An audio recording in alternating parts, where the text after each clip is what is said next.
moment, we were only 15 countries who signed the constitution of FIDE, and the FIDE has grown up until 195 countries. It's really a global dimension now for the FIDE. I want to congratulate FIDE for this success.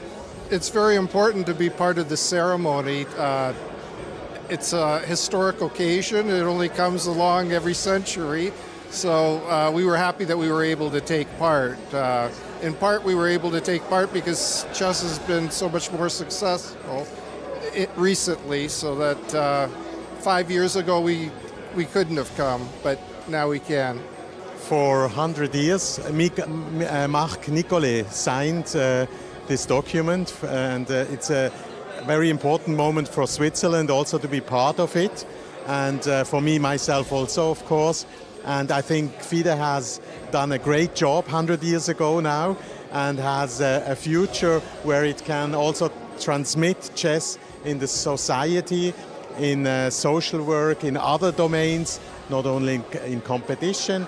So I think it's a great time to go on, to go for the future.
Make your move.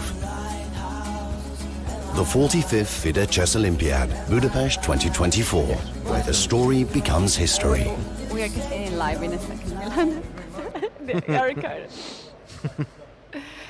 Hello, welcome everybody. This is Tbilisi, Georgia, FIDE Grand Prix among women, the first leg out of 6 tournaments, and we are just starting. Now you can see the whole playing venue of the players. And here we are, your hosts and commentators. I'm Keti, this is Valerie. So hello everybody. Yes, we are starting. We are starting after the rest day that our players had yesterday. I hear that that was a very nice evening yesterday and the day before yesterday also. And I hope that the players will be with new energy today on the round number 6. Absolutely, everybody needs new energy. We also need new energy, but I'm sure you guys miss us and you want to see more exciting chess. We do have 4 leaders at the point, and those are Bibisara Assaubayeva, Yes, it is. Tsolakidou, Stavroula Tsolakidou, Dzagnidze, and Mariya Muzychuk joined the leaders. just round 5 before Yes. the day She off. won the last round. She won the last round, and now the players are almost in the playing venue. Of course, they are trying to get early before the start because we do have a fine if you are late even 1 minute. And the You will fine, be penalized of 300 euros. yeah, we don't want to do that. Absolutely. And today we're going to have a special guest who will open the round. We will talk about that later on when we're going to have the camera on the board. Playing venue, yes. Yes, The camera playing will be venue. at the playing venue soon, and you will see who is there as a guest. Exactly, and we have here fantastic Yes, we see now atmosphere. Anna You can see Muzychuk. Anna Muzychuk just getting down into the playing venue. She has a big smile before the round, but after the round it is always so different, but we never know that. She's having a really, really good tournament, and then we have another Muzychuk sister just coming into the playing venue. We're gonna have Mariya on the screen. And by the way, soon. Keti, I saw that special guest also who is going to come on the stairs now. Yes, we're gonna keep it as a secret so far. So I think we have all the participants already, and we're gonna wait for our special guest to walk down the stairs, and then you guys gonna go to the playing venue, and you're gonna be witness And the here we first are. move. And here we have Here we are. the last person to enter in the playing venue, the president of FIDE, Mr. Arkady Dvorkovich, is our guest. Today he will make the first ceremonial move, but we have another guest as well, Valerie. Yes, we do. We do have another guest. Oh, there's also Nana getting ready for the game. She waved us. Hi. Hello. So, okay, that's it. We're starting today. Nana is the last person to get the check-in. She cannot carry the mobile phones with her, as another players as well. So the arbiter is checking her purse, and then she will go to the By the detector. way, the arbiter is checking in details. Yeah, they're checking everything. So I think we have all the participants inside the playing venue. I see Nana smiling at us. I think he likes this action over here. And yeah, Now we so are in the playing excited. venue. Let's see what's going on there.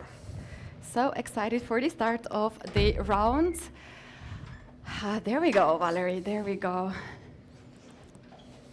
All the players inside. So we have here Muzychuk, Mariya and Sarah Hadem. Little smile, a bit of chat. The players had a day off yesterday and city tour. Both Sarah and Mariya enjoyed the city tour. Alexandra Kosteniuk, Lela Oh, Javakhishvili. what a nice view. Yes, there's a nice greeting. Of course, this few moments before the storm.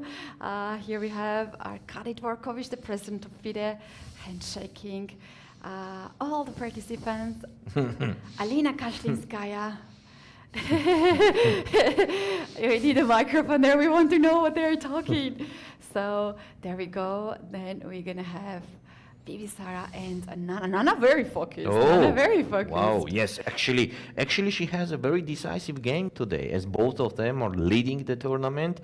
Nana Dzagnidze and Bibisara Assaubayeva. That's right. We have like 4 minutes before the Yes, start. 4 minutes before the start. So maybe we have a little bit time to talk and to summarize what has happened. We had 5 rounds at the FIDE Women Grand Prix. Very important tournament.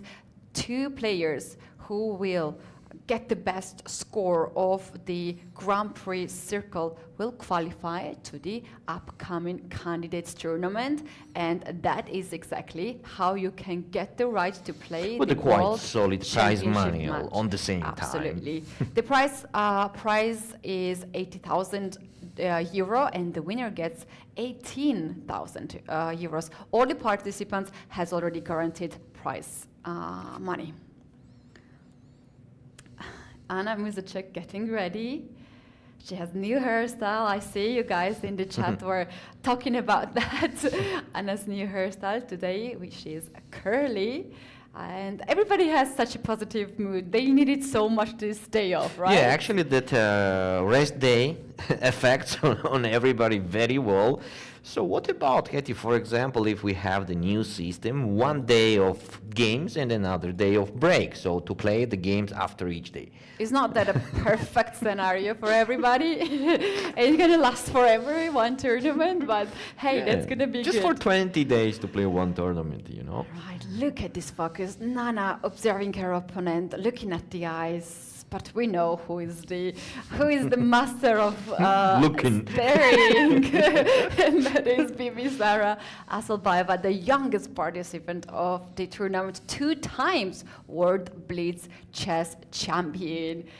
And here we have Stavroula from Greece, who were actually a little bit lucky in the end of the previous game, round 5, with Kashlinskaya Alina, where Kashlinskaya Alina in the final position has a very good chances to win the game, but she blundered a tactic, and Stavroula reached the target. She survived. The game ended up with draw. And here we have the final player in the playing venue, Vaishali. She is the last one who arrived there, and we have 2 minutes, less than the 2 minutes to the start of the round.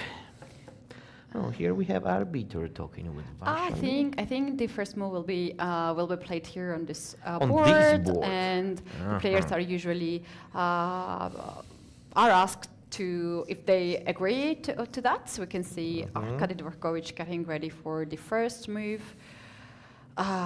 He will make the first move for Alina. The photographer will, of course, capture that moment. This is a handshake. One more time. 1 minute before the start.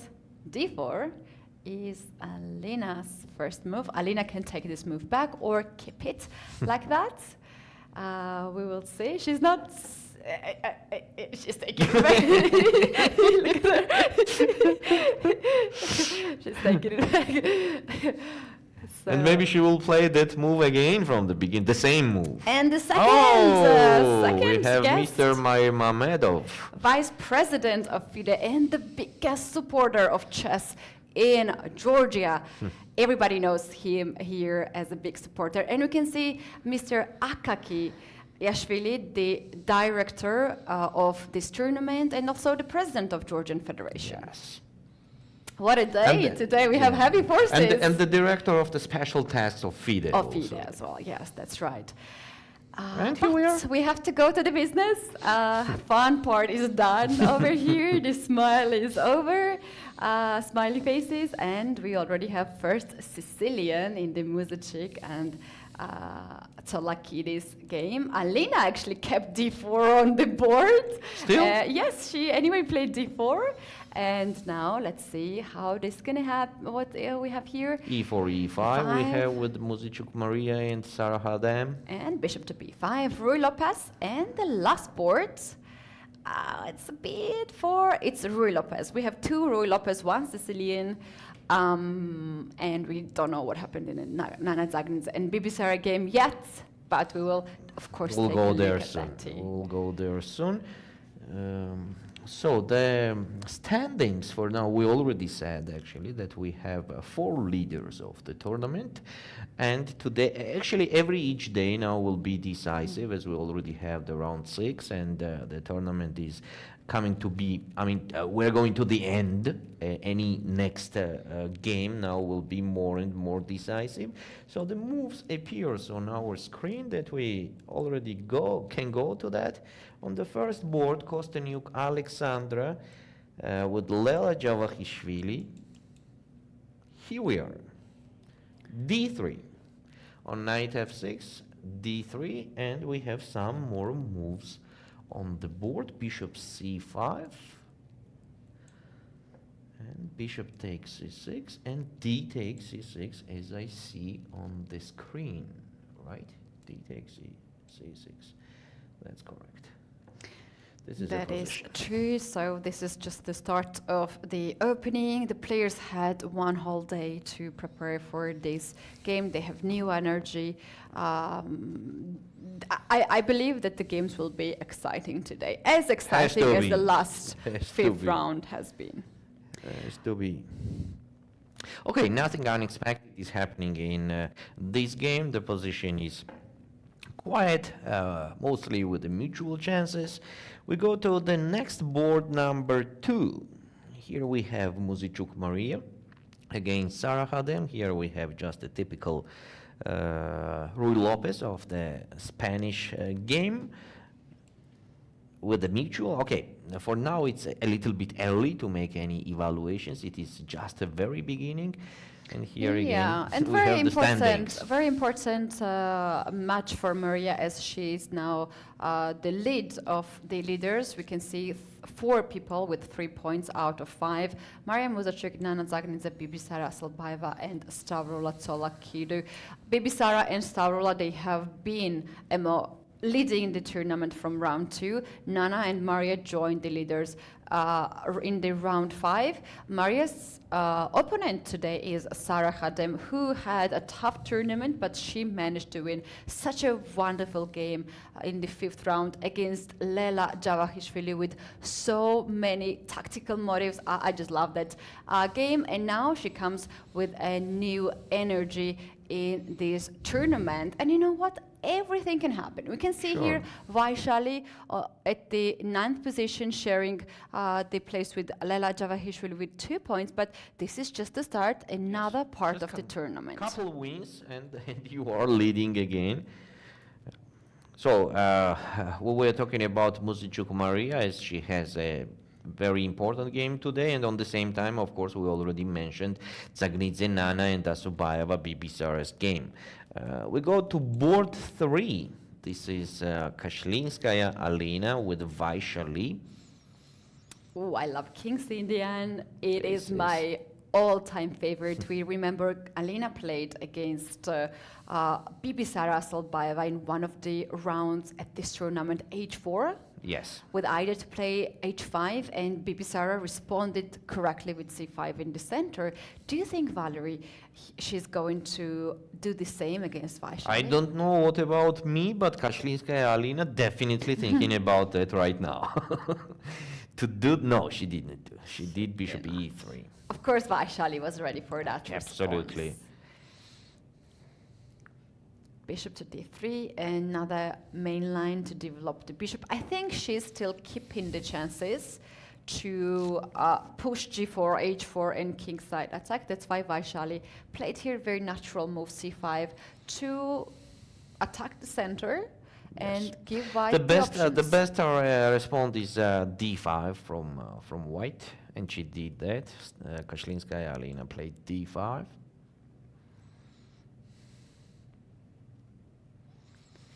D5 has been played, and Vaishali is so ready. She goes with E6, not spending any time, as Valerie, you always pointing out. She is well prepared. She always splits out the opening. Vaishali also joined the players for the excursion yesterday, and she enjoyed very much the boat trip. We also had the summer car. I don't know if it's the correct word. Like, we have this cars in Tbilisi, the open cars, like a golf cars, but a bit bigger, where all the participants were just sitting and chatting, and we went through all the main streets of Tbilisi. Wow, that's gonna be nice. At some point, we even had some music. In the car? Yes. Wow. And we were just vibing. It was such a fantastic moment. At some point, we're going to get also the footage of that day, and you guys going to see, of course. Okay, for the current moment, we have few moves more, and with a very interesting position, Kashlinskaya Alina with Vaishali. So here, very interesting move is to do E5. In this position, is after D takes E5, there will be bishop takes C5. Attacking the rook, rook Attacking E8. the rook, rook E8, and then take on B5. Again attacking the rook. Look Also at the being bishops. pawn up. So that makes sense for white. Definitely black has some compensation, definitely. But it's one of the interesting and I think the best options for white. As taking immediately on b5 is giving to black the chance to play knight takes e4, knight takes e4, queen a5 check. And now b5, bishop is hanging, knight c3 does not help, as after bishop takes c3, b takes c3, black still can take on b5. I have felt for this trap so many times with white. This really nasty trap. You guys always watch out whenever your opponent plays b5. Most of the cases, it is very nasty sacrifice. So think twice when you have such a situation. So after e5, what else could we suggest for black more than taking on e5? I think that's nothing else. Black has to take on e5 as something like knight g4 maybe, but in that case bishop g5 is very strong. Oh, I love that. Queen is hanging. Yes. Queen goes a5, let's say. a5, then there is another crazy move. This is e6. Oh, look at that. Wait, what happens after taking on e6 and then bishop takes on e6? Just castle. Yes, that is a bit unpleasant. Well, if you take the pawn on d5, then queen gets onto d5 with a check and you have to say goodbye to your rook. Yeah, what about e5? White has a huge initiative here, just after knight d2. Now knight is hanging, bishop on b5 is also hanging, and in case knight f6, there will be just knight takes b5. This is definitely advantage for white, as a d6 pawn is a big trouble now.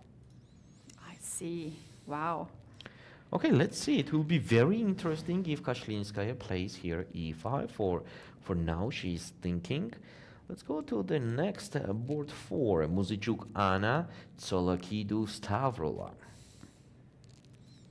Here we had this Sicilian. is the last board for today. Oh, not the. It's a fourth board. Yes, fourth board. It's a Sicilian with bishop b5 line. Let's see what happened here. Still d4 happened. c3 and a4. Yes, I saw this kind of thing. The position could be slightly better for white, but nothing special. And nothing so unexpected is happening for now. Yeah, still heavy theory at this point. Yes. And board 5, Dzagnidze Nana with Assaubayeva Bibisara. And here we have the lovely system of Dzagnidze, which loves to play these kind of things with white. She feels like okay, comfortable. I mean, she feels comfortable in these kind of positions where there is not much theory, and it is just like, let's play chess from the beginning.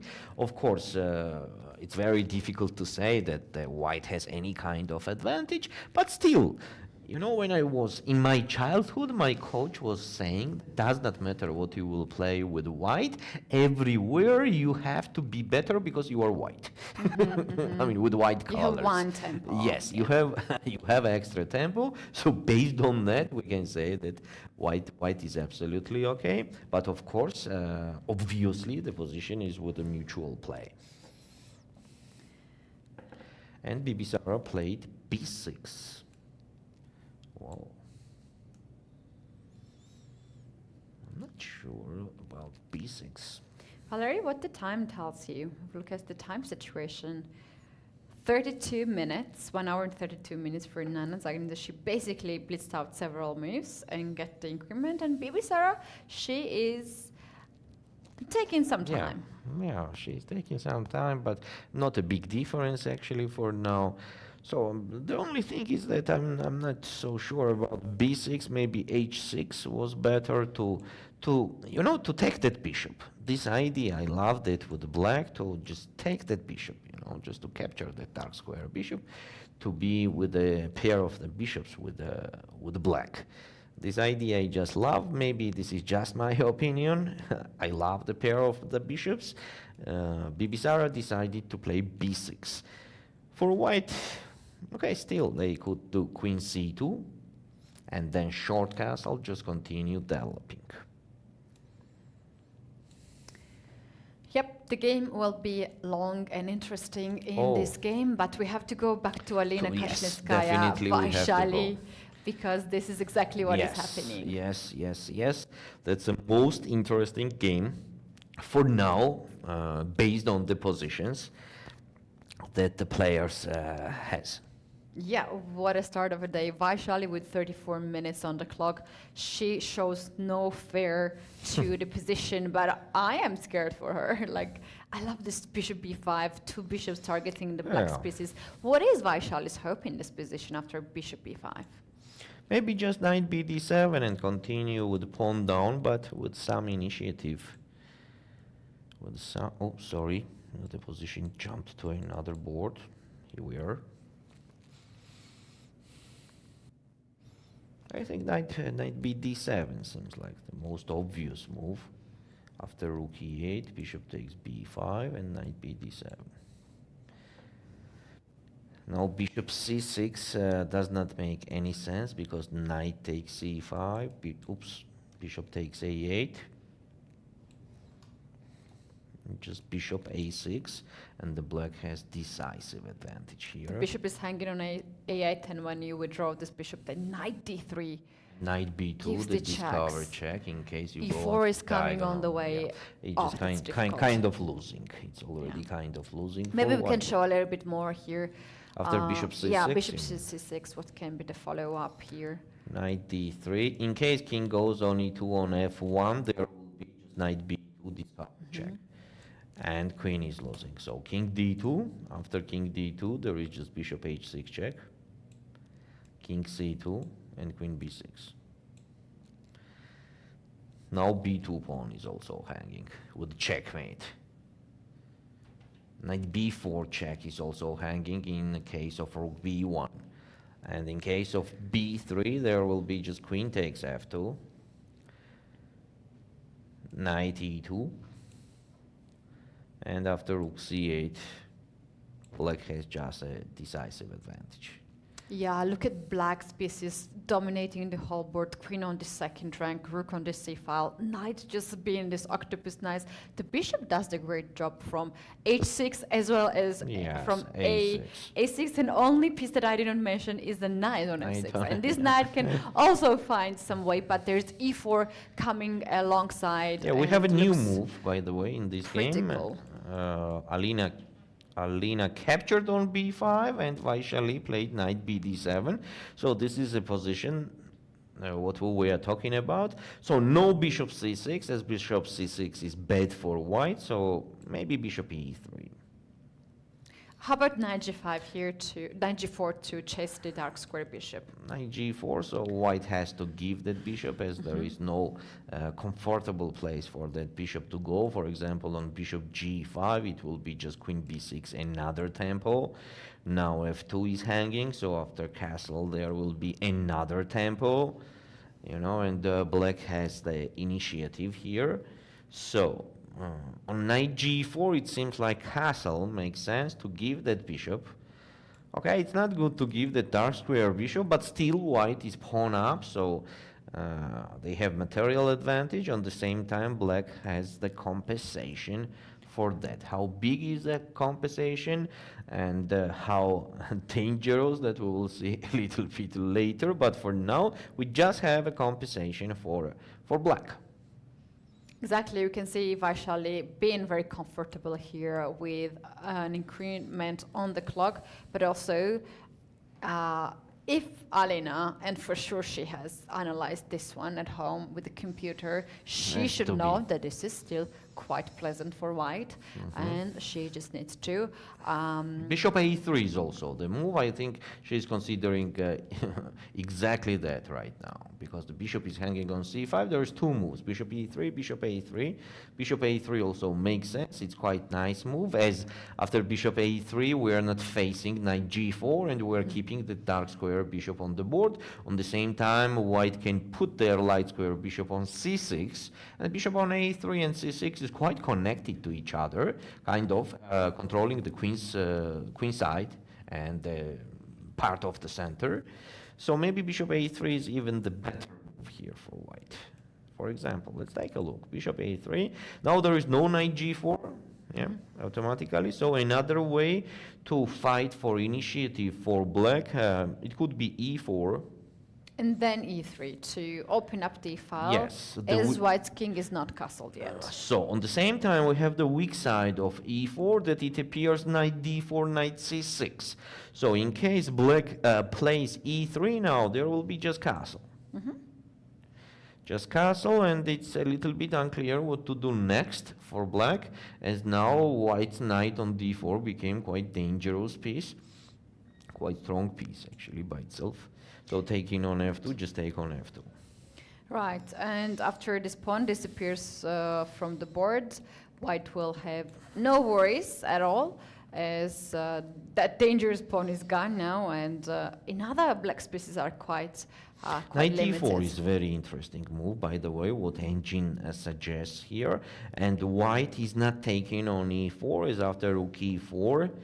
Black is attacking d4 knight, forcing them to go on c6, then queen b6, and still black creates some counterplay and initiative on dark squares. So on knight e4, the best move seems to play rook e2 to force black capture on c3 and then capture with the pawn.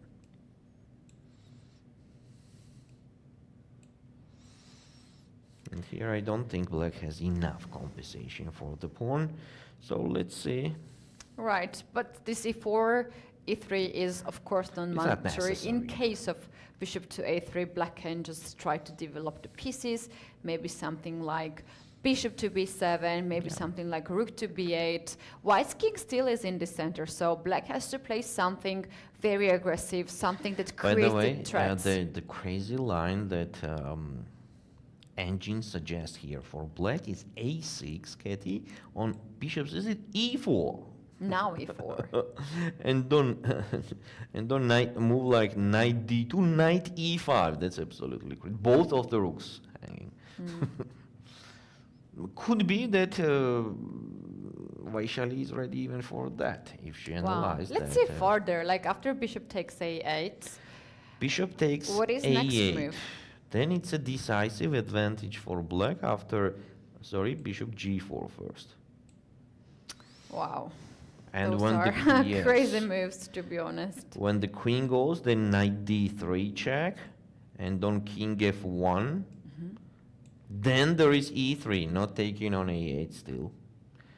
It's a little bit unbelievable position. Wow, the knight is hanging, the threat is e2 check, e1 checkmate. Yes, so white has to take. So you have to take this, you have And to then expose take on a8. your king further. And now e3 pawn is hanging, the pawn on d5 will be the target. Knight on d3 And is king an is very amazing weak. piece.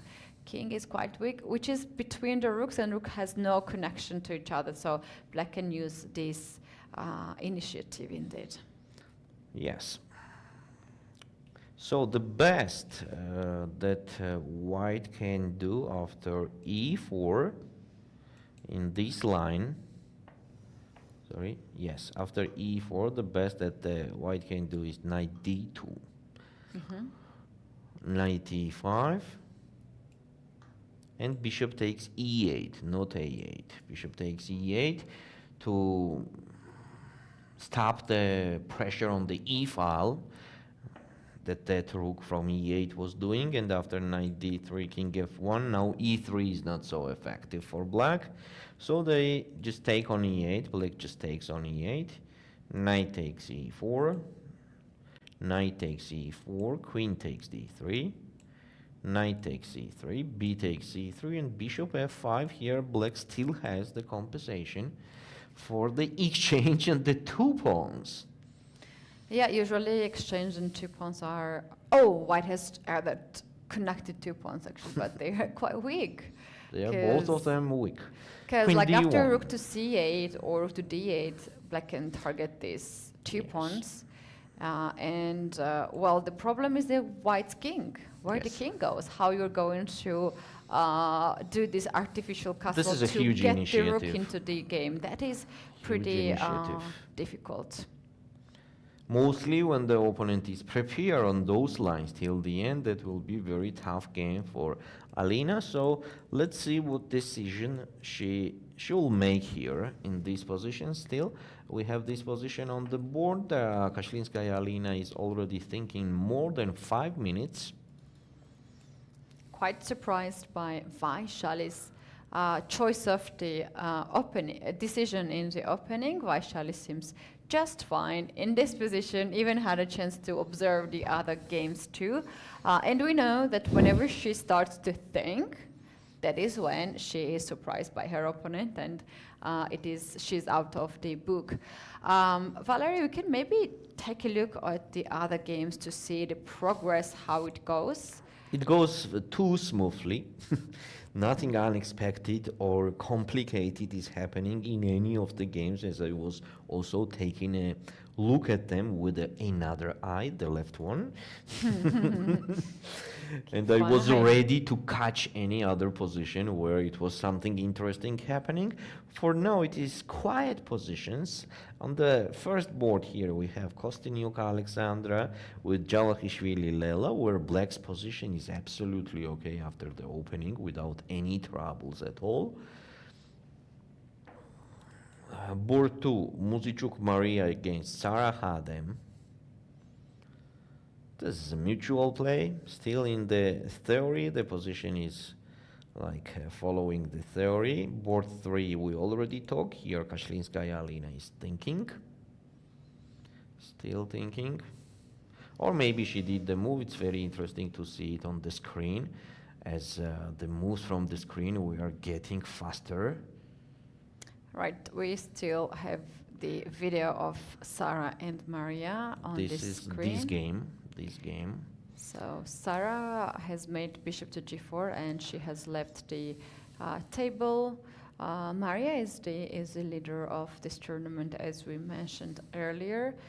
And obviously any further victories is just one step closer to yes, and I think she's hoping on this game to win this game because she's a leader with white pieces, and on the same time it's not the most luckiest tournament for Sarah Hadem. The beginning was very heavy of the tournament for her, and of course Mariya is planning to get 1 point in this game, but you know, it will not be easy at all, of course, as Sarah Hadem has absolutely different plans.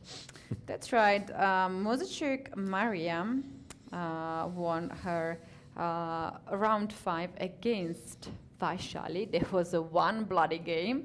Huge blunder there. Starting from the very beginning, and then Vaishali blundered the rook. If you guys were watching that game, that was quite painful to see.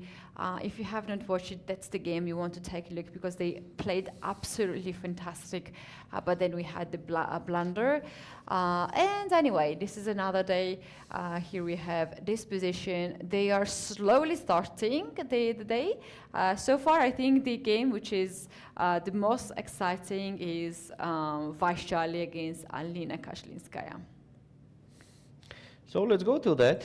If there is any new move, no new move. Alina Kashlinskaya is still thinking. She's still thinking.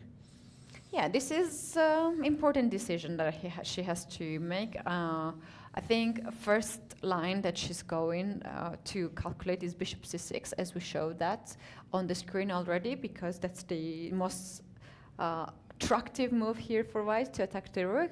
And then she has to look for the moves to bring this bishop on e3 or a3. What happens if this bishop stays on d6, for instance, to limit black's pieces in there?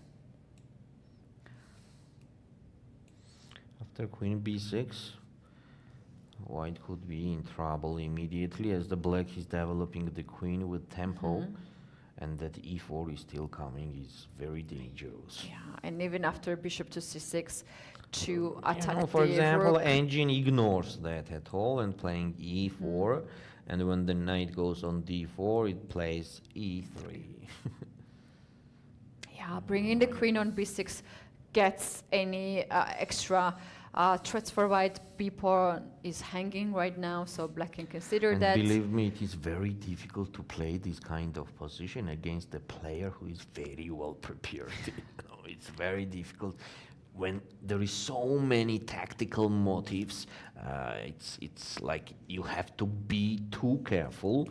As you remember from the round 5, where Vaishali was blitzing and Mariya Muzychuk decided to play even a little bit bad move, but to don't follow the theory. And exactly for that moment, Vaishali started thinking and spent quite much time there. Okay, let's go to the next board. I think suggest to go to Anna Muzychuk against Stavroula Tsolakidou. We have a bit of shape of the pawn structure there already. As Anna Muzychuk with white pieces decided to go 1e4 and Stavroula went for Sicilian. What we can call for this position? The pawn on d6 is a back rank pawn. Anna can start to build up some serious play now on that pawn. The position seems like slightly better for white. Yeah, because the weakness on d6. Now white can develop the pieces like knight a3. And then knight c4, yes, to hit the pawn on d6. Queen e7 or queen c7 can be played by black here to prepare rook to d8. Now knight c4, yes, does not make any big sense, as this pawn will be supported with the rook. But after queen e7, it appears a very interesting f4. Getting more space on the king side, so later maybe playing even queen f3. And then rook a d1. Knight d5, rook e1, knight d5 ideas can be quite unpleasant. Yes. Yeah, in this position, what you have to avoid is to play f5, giving up e5 square without the threat of f6. So my point is that when you play f5, your next move should be f6. And checkmate. And checkmate, exactly, to expose the king side. Otherwise, as a Sicilian player, I'm always happy to see f5 because it allows black's knight to get on e5, centralized, which protects the king perfectly. Yeah, for example, on rook d8, there could be queen f3. On bishop d7, just queen g3, and actually preparing what you were saying, f5, f6. Can be quite brutal. Rook e1, knight d5, or knight f5 can be also another threat. The biggest trouble for black here is that they don't have the clear counterplay where they can do their game. Okay, Anna did not play knight a3. She played rook e1. I like this move. She played rook to e1 without knight a3.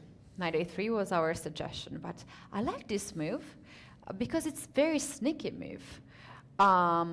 Next, she wants to play knight a3, knight c4, or knight d2, knight c4, and anytime Stavroula plays queen e7, knight d5 or knight f5 can be the threat. On the same time, do you know what I was thinking about? That bishop on b5 after a6 will be in trouble always, and it's unclear where to put that bishop. On c4, it's not like a place for the bishop, we need it for knight. On d3, it is blocking the d file. On e2, it by itself doing nothing, and maybe just in case we need to go with it. For example, on a6 now, we'll go bishop f1, definitely. Absolutely. Yeah, it will perfect be square for the bishop for the moment. This bishop is not a passive bishop. The bishop needed some fresh square to go. And Valerie, you know, in this position, I would be worried a little bit to play a6 because after knight a3, knight c4, there is to attack the pawn on d6, there is additional thing that we want to get the knight on b6. Yes, the b6 square will be the new weakness there. So let's go to the board 5, where we have very smooth game.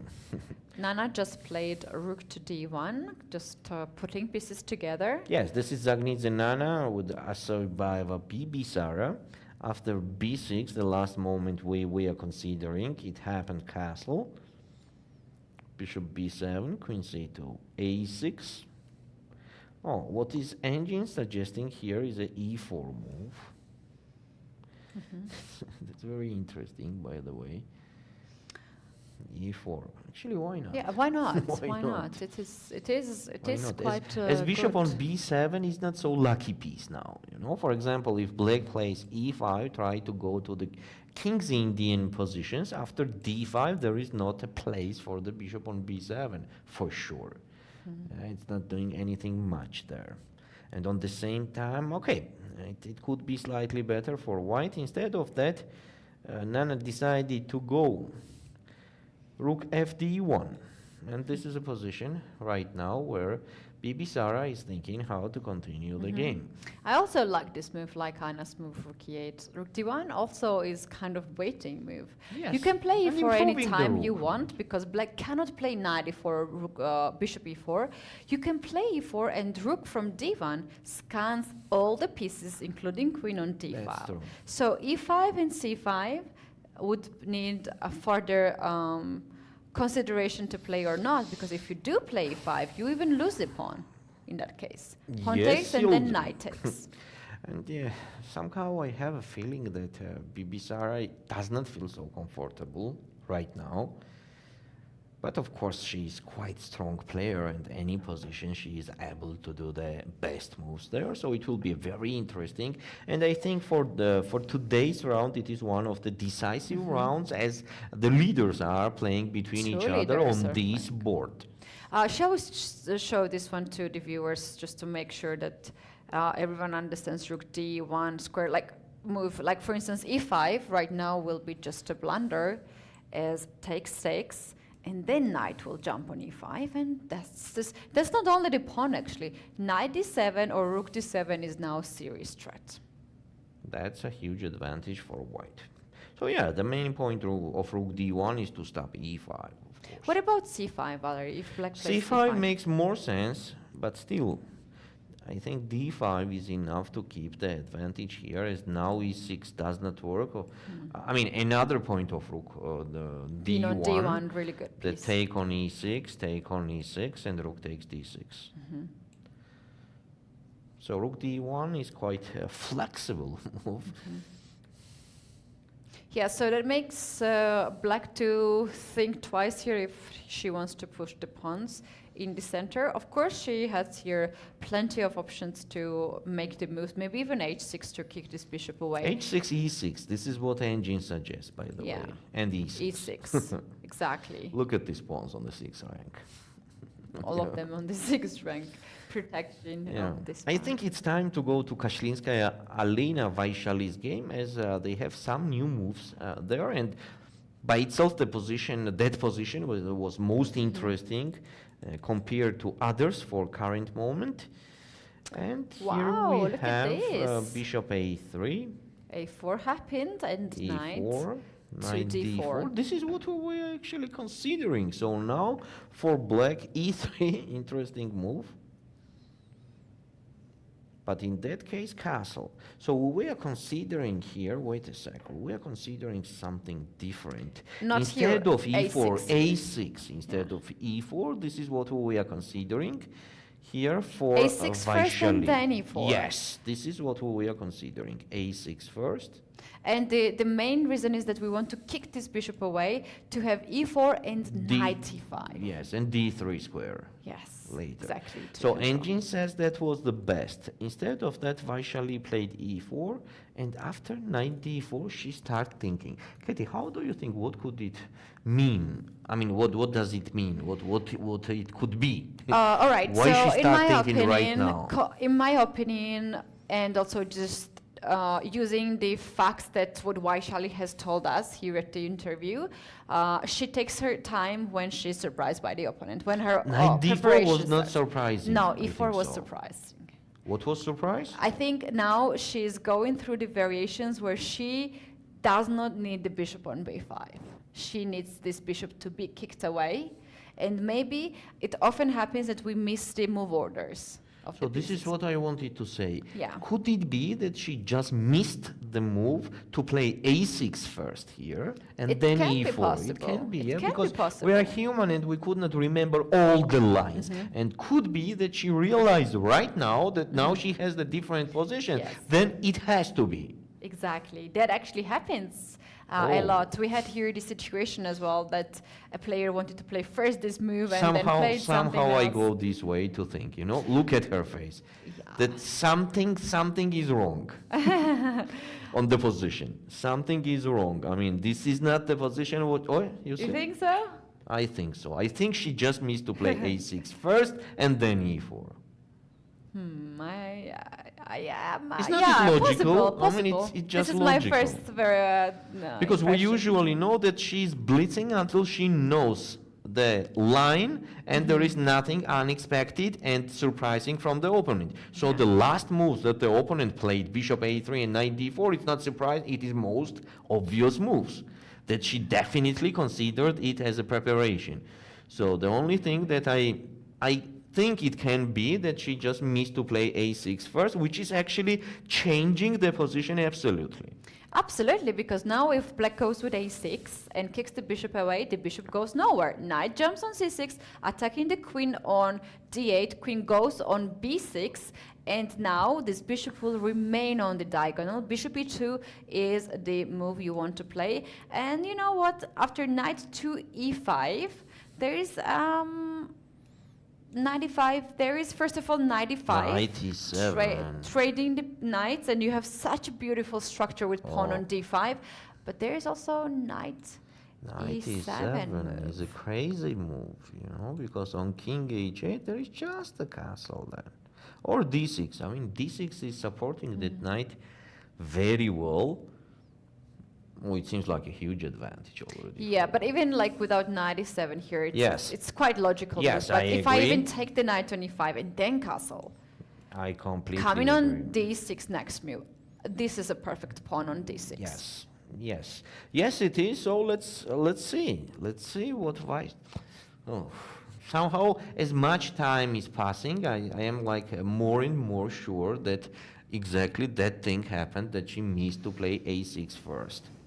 We're gonna see that how much time she will spend on the clock and what will be her next moves. Valerie, I have suggestion of another very exciting position. Alexandra Kosteniuk against Lela Javakhishvili on the first board. We have already some threats. Knight f5, hitting the queen, the pawn on g5. You can take this knight, but do you want to give up the light square bishop? I don't. This is the question. I think Lela will just move with the queen on f7 or d7 on f7, for example, is possible, or even on d7.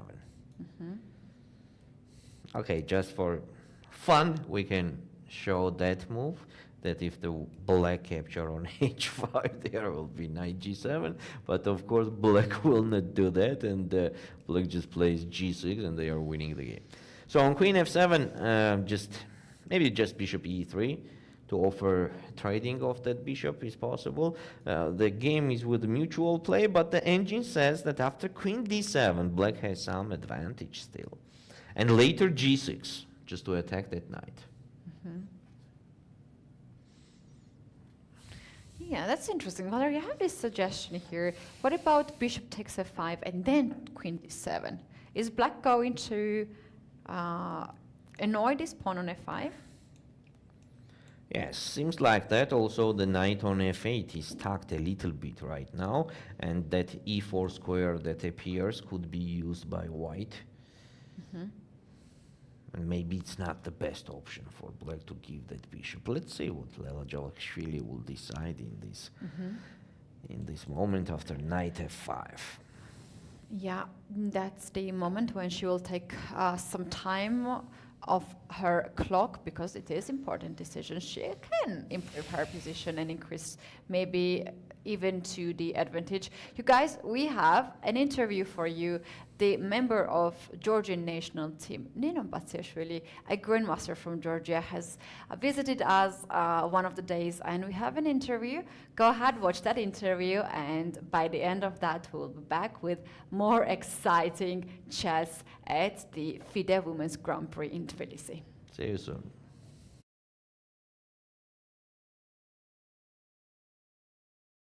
Round 4 is underway here in Tbilisi in the Women's Grand Prix, and one of the guests who dropped by to see how things are going is Nino Batsiashvili, the 4-time women's champion of Georgia. Nino, thanks for coming here.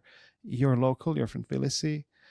how does it feel to have this tournament, the first leg of the Women's Grand Prix, to start here in Tbilisi, in your hometown, and in the capital of Georgia? Hello, it's very interesting for me to watch these games and everything. Unfortunately, I am not playing, but it's very good that Tbilisi have this first step. It's very good for Georgian chess and promotion of chess in kids and especially in girls in Georgia. We need this, and it's very well organized, and it's quite interesting and very good. What are people in Georgia saying in the chess community about this tournament? When they heard it's coming to Georgia, were they happy? What was the first reaction from what you heard from your other colleagues? What are they saying? Yeah, of course, it's everybody's very happy, and we have no here many spectators, maybe, but everybody's looking from home and from computers, because now it's Tbilisi, everybody's out of the city and in some holidays, but they are full, I am sure. Georgia is a big country in chess. It's a big country in women's chess. You're Georgian chess champion 4 times. How would you describe the status of chess in Georgia today?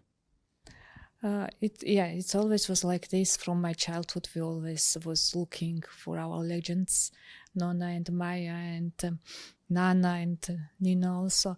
So we was just follow them, and it was like this. And I hope still some kids are looking our games and watching and want to be like us.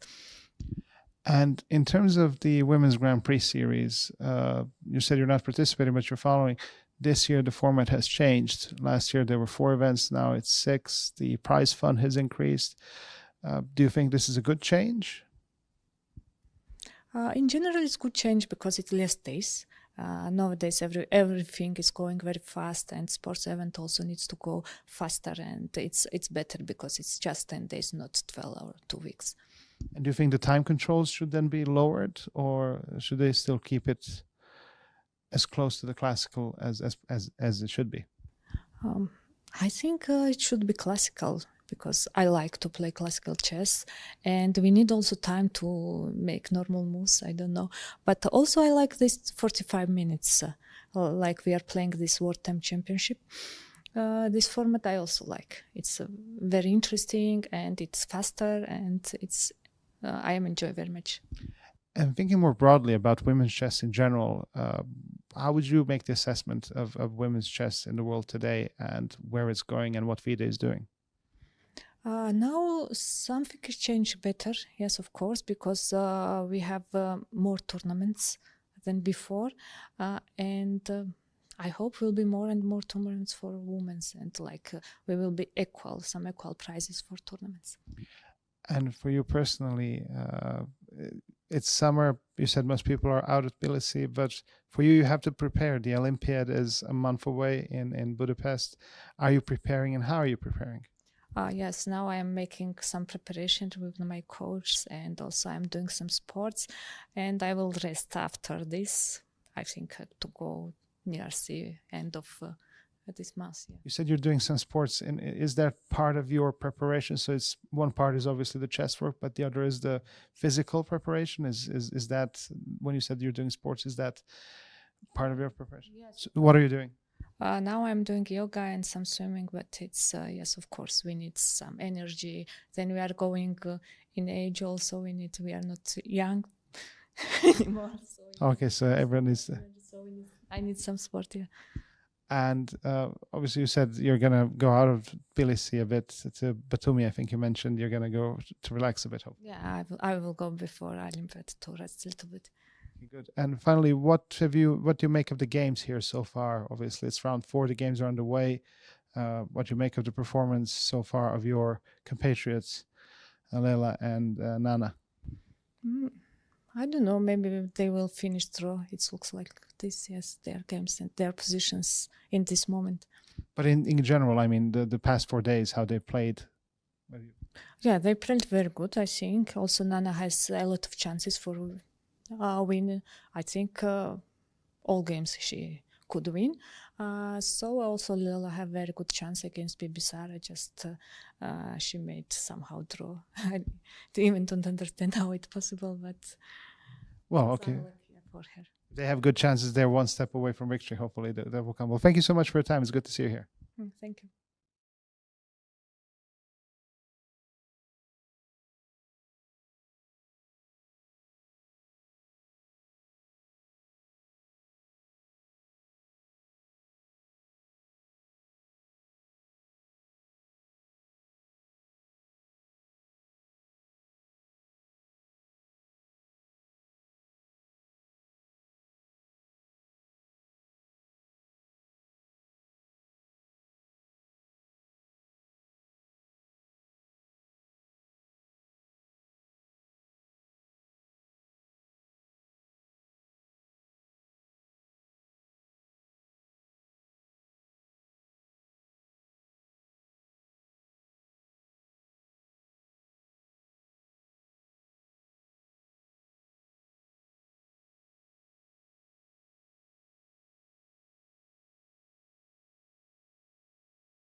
And we are back here in Tbilisi for the FIDE Women's Grand Prix. Keti and Valerie, Keti and Valerie in the studio, and we have just started. The first part of the games, round 6, was really exciting, especially Kashlinskaya against Vaishali. Yes. Valerie, that is the exciting game. Let's start with that. What do you suggest? I Or we would can love start to actually. see. No. No? Yes. Let's start immediately with Kashlinskaya, but we have the same position Wow. that before the break. So, Vaishali took about 20 minutes. Oi, Vaishali. Yeah, so it's actually proving that she missed something. And mostly it was the a6 move here instead of e4, first a6. Bishop c6 and then e4. This is a suggestion of engine also, that's the best option for black. Instead of that, in the game, Vaishali played immediately e4, faced with knight d4.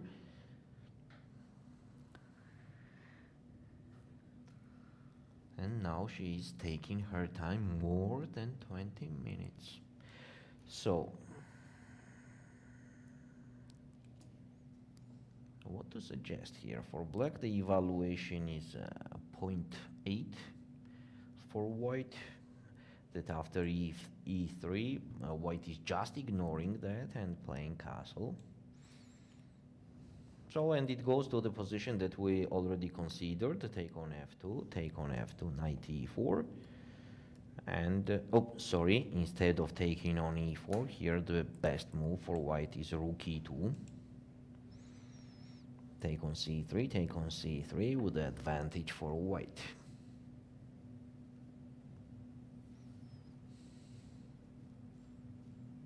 It is quite a advantage here. Extra point. Well, the thing that you might think that the king is exposed here for white, there's not enough forces to attack this king, so basically it is just fine at the point, and there is a huge hole on c6. The bishop can get on c6, knight can get on 6. There's also a huge fight on e file, only open file. Actually, there's another b file as well open, but at the moment the rooks are concentrated here, and I think after knight c6, black has to even give up the file on e file. Yeah. They have to give up the e file. Okay, for this moment, as Vaishali is thinking, let's review. And after knight fe3, just to develop the knight on e6, with slightly better position for black after knight e6. Yeah, it is very strange, Valerie, how it's not possible to get the advantage with black. I always struggle to get an advantage with black pieces after move 10. What was the wrong with white? Like, because these knight moves are pretty much obvious to me. Okay, the worst part for white is that they have no game connected to f4. So this is how, that's why they have no counterplay. Their play has to be connected to f4, and now it is very difficult to create that game for white, somehow to push f4 there, as if we prepare it with white with g3, the king will not be safe anymore. Board 2, Muzychuk Mariya, Sarasadat. Oh, here, what has been here? Let's take a look. Knight f6, castle, k1, d6, a4, d4, bishop g4. Yes, quite theoretical line. With the mutual play, black does not have any troubles here after the opening. They develop the pieces very well. And the position is with the mutual play, nothing complicated and special is happening for now in this game. Yeah, for now, but I think the threat here can be bishop f3, queen f3, and pawn takes on d4. Yes, so it is. one has to take care of the center. Yes, it is. So one of the lines that engine is suggesting is just sacrifice that pawn like this, take on d4 and queen d1, but this is absolutely engine style. Crazy, because after taking on c3, you take probably with the knight, and the white's argument here is that I have active pieces, I have perfect square on d5, and then I will just develop my bishop on f4 or e3. After rook to c1, I have a perfect play on the c file, and black's pieces are somehow just squeezed. Yes. Another option here, instead of h3, is just to take on e5. Knight takes e5 and knight bd2. That's also the option, but somehow I love that sacrificing of the pawn there. It is giving to Mariya some advantage. It is fun. You like because you want to have some fun. Yes, today sure. Of course we want that. Yeah, we need that. We need that. We need that. We're begging for that. And I think that Mariya is, Mariya She's is the player, one. she can go for that. Yes, she's the one who can go on that line. And on the same time, of course, it makes sense as we are taking that light square bishop. We're getting the pair bishop advantage immediately after h3, as if black doesn't capture on f3. On e6, of course, it's not possible to go because of d5. And if the bishop goes on h5, then it could be even g4, bishop g6, g5, that's very interesting line, knight h5, and bishop d5.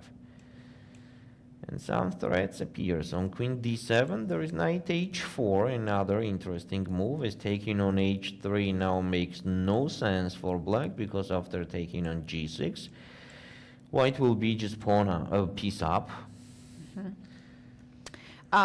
Valerie, they think that Sarah mentioned at the interview just after round 5, she said that just because she's not in a form, her opponent underestimated her. And could be. The oldest moves has been from that point of view. And it is interesting, actually, what is the strategy of the chess players. Maybe also Mariya knows that Sarah has difficult time here in this tournament, and maybe she will go for some sharp line, like sacrificing the pawn here. That is quite obvious. That's quite obvious. Another move here that I have seen in this pawn structure is bishop to d5. Is that possibility to do right away bishop to d5 here? Knight takes, pawn takes, and knight goes to even b8. And if white cuts the pawn there, the rook takes e5. Now black is sacrificing that pawn. Rook e1, and after knight b6, the d5 pawn is in trouble. Yes, here d5 pawn is in trouble. And yeah, h6 makes a lot of sense, because now we can see that the bishop was wide open.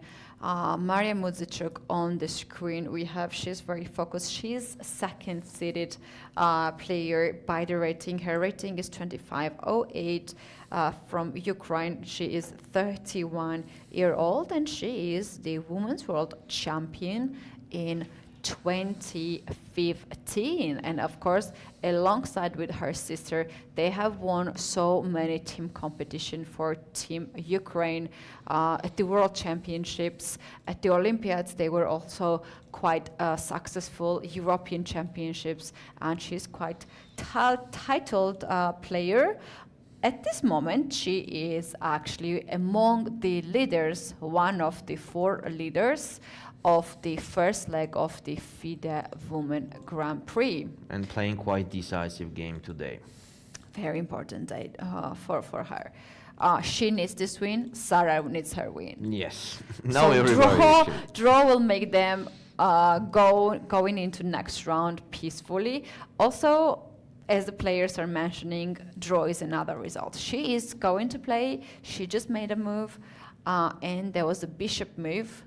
She went bishop to e3 instead of h3. That's also the way to guard the pawn on d4. She saw that there was some threat on d4, and she started to guard that pawn. On top of that, she developed another piece. So the pawn on e4 is not hanging because of bishop d5. Yeah, exactly. We're gonna see the board in a second on our screen, and then we can analyze the game. But before that, maybe we can just talk a little bit around the event itself.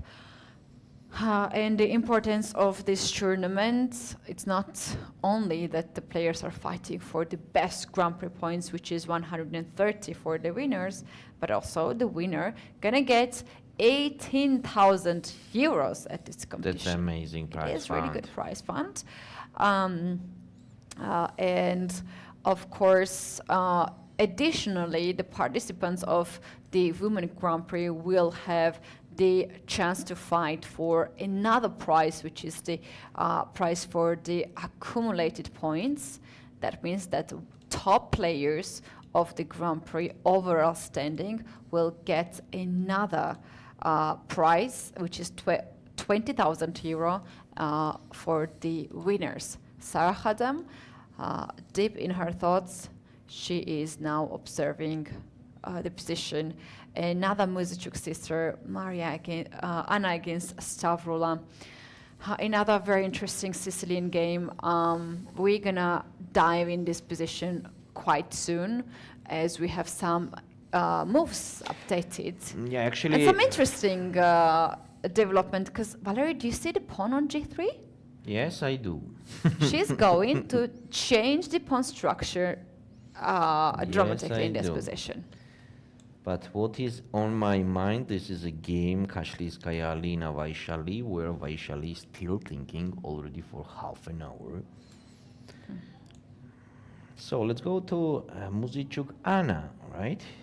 You wanted this game to review. That's interesting that she played bishop f1, as we are actually guessing. That after rook e1 she can go there, and she went there.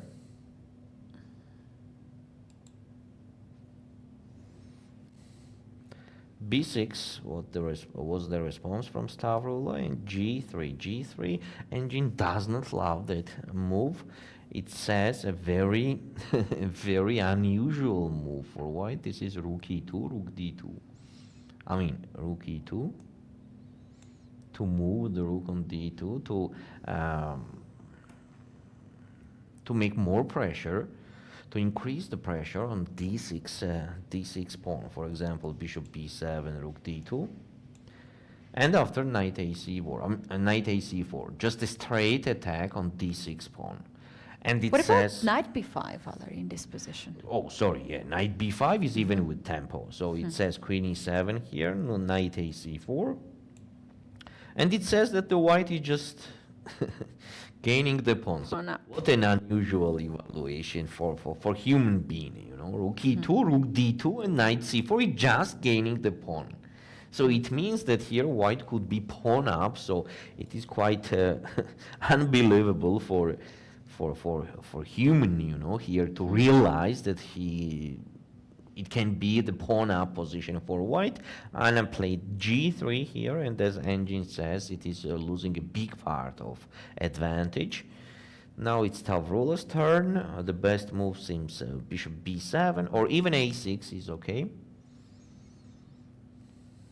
What's the point of g3? Okay, She's it is gone just bishop stacking. to b7. She wants to develop the bishop on b2. She also wants to limit the knight from g6, actually. Very often in this Sicilian position, we have the bishop on e7, dark square bishop, which some people consider to be the passive because it lacks the pawn, but it is the greatest defender. In this position, Valerie, we are missing dark square bishop. Black needs this dark square bishop to protect the pawn on d6. Wow. Okay. Interesting strategical idea that g3, bishop f1, bishop g2, and I believe next will be f4 somewhere. I believe that.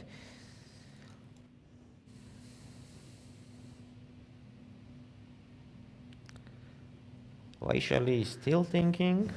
Muzychuk, Mariya, Sarasadat, the same situation. I suggest to go to the game of Nana Dzagnidze and Bibisara Assaubayeva because we all have G5 situation. Who doesn't like to see this? So after rook fd1, it was e6 as we were suggesting for black. h3, h6, bishop h4, g5, and bishop g3. Actually, that's the same kind position still. The best move for black seems like knight h5. I mean, black has to create some game somewhere, right? So what is engine suggesting? This is knight h5, bishop h2, and f5 to create the game on the king side for black. Yeah, that makes sense, actually. That makes sense. Let's see if Bibisara goes this way. So what's going on with the Kashlinskaya and the Vaishali? The time says 1 hour and 30 minutes. That is not a great. Basically, Vaishali is down to 55 or 59 minutes. And she still has not... More than 35? Yeah, exactly. She's thinking so much for this position. Obviously, something happened in her preparation. Our thought and suggestion was that she just changed the move order. Instead of a6, she went e4. This is actually quite easy to be tricked there because e4 was such a easy move. And another thing is that when your opponent thinks a lot, and Alina was thinking quite a lot at the beginning, you are somehow getting too relaxed. And you are maybe just losing the focus. Yes, actually we have, right now we have incorrect time on the screen because Vaishali has less than the 55 minutes. That is exactly Vaishali, just 23 years old. It is her first time to be part of the Grand Prix series. Earlier she played one tournament, she was a replacement or invited player, but now she is one of the members of the circle among 19 other super female grandmasters. And we have the new move in Kosteniuk, Alexandra and Javakhishvili's game, Lela Javakhishvili. Here, Lela Javakhishvili developed the bishop on e6. We are considering to play g6 and then knight e6. Lela decided to play bishop e6, and in the game was bishop e3. Here, engine says that the position is absolutely equal and suggesting for black to capture on c4. White captures on c5 and then just go back. And after bishop e3, c5 with the mutual play. Or if white captures on c4 with the b pawn, then after bishop takes e3, f takes e3 and g6, it seems like slightly better for black. That's actually a bit surprising for me because this pawn on f6 seems to be backward pawn. Like I would consider that after knight g3, if I double the rooks on f5, I'll attack the pawn. Or if I play c5 to target the queen side. I would say it's white who stands better if I don't have the access to engine. Knight d7, queen 2, queen g4, I guess. Maybe, but on queen g4 there is h5, very unpleasant. So black is also. So black is doing just a long castle, and the problem is that there is no attack on the queen side at all. Also, just in case black needs the knight on c5, it could jump there, and the pawn on a4 will be the weakness on the same time that white could not increase any pressure on f6 pawn. So, yes, from the beginning it's very difficult to consider such a lot of things with the correct evaluation. But obviously the position is equal here. That was just our lines. So after bishop takes c4, white could capture on c5. For example, bishop d3 here makes no sense at all for black because just take on f8, take on f1, and take on g7. This is a huge advantage for white. It is huge advantage as the rook is hanging and the bishop is hanging at the same time. Yeah, the best Seems that like the tough black can do decision. is rook g8, is take on f1, take on g7, everything. But here it's like white has an extra pawn on the king side on the same time that the black could not use, or it will be very difficult to use that extra double pawn on the queen side. Right, Alexandra Kosteniuk on the screen. Very focused. And Lela captured on c4. She captured on c4. Let's see what Alexandra will decide here. As we said, the best move for white is to take on c5. And to keep the dark square bishop, that makes a lot of sense, because if we can make the moves here, like after bishop to c5, bishop e6 and bishop e3, the dark square bishop is the one that can start some queenside attack, something like c3 b4, c3 d4. Or even support f4, for example, Even on support, c5 yes. to play f4 immediately. Exactly. And to activate that bishop. Exactly. Instead of keeping the knight on the board, only knight, it is also good for black to keep the whites to keep the e3 bishop, and this is the only dark square bishop, has no opponent at this point. So it is Alexandra to move. And she's thinking in this moment. In the game, Muzychuk, Mariya Sarasadat is thinking after bishop e3. So what could we suggest here for black is a little bit crazy move. This is d5, which will be very interesting. So what's going on? If white captures on d5, black captures on d4, bishop takes on d4 as the knight is pinned. Knight takes d4, c takes d4, and bishop b4 later to take on d5, so white could take play rook e5 to support that pawn.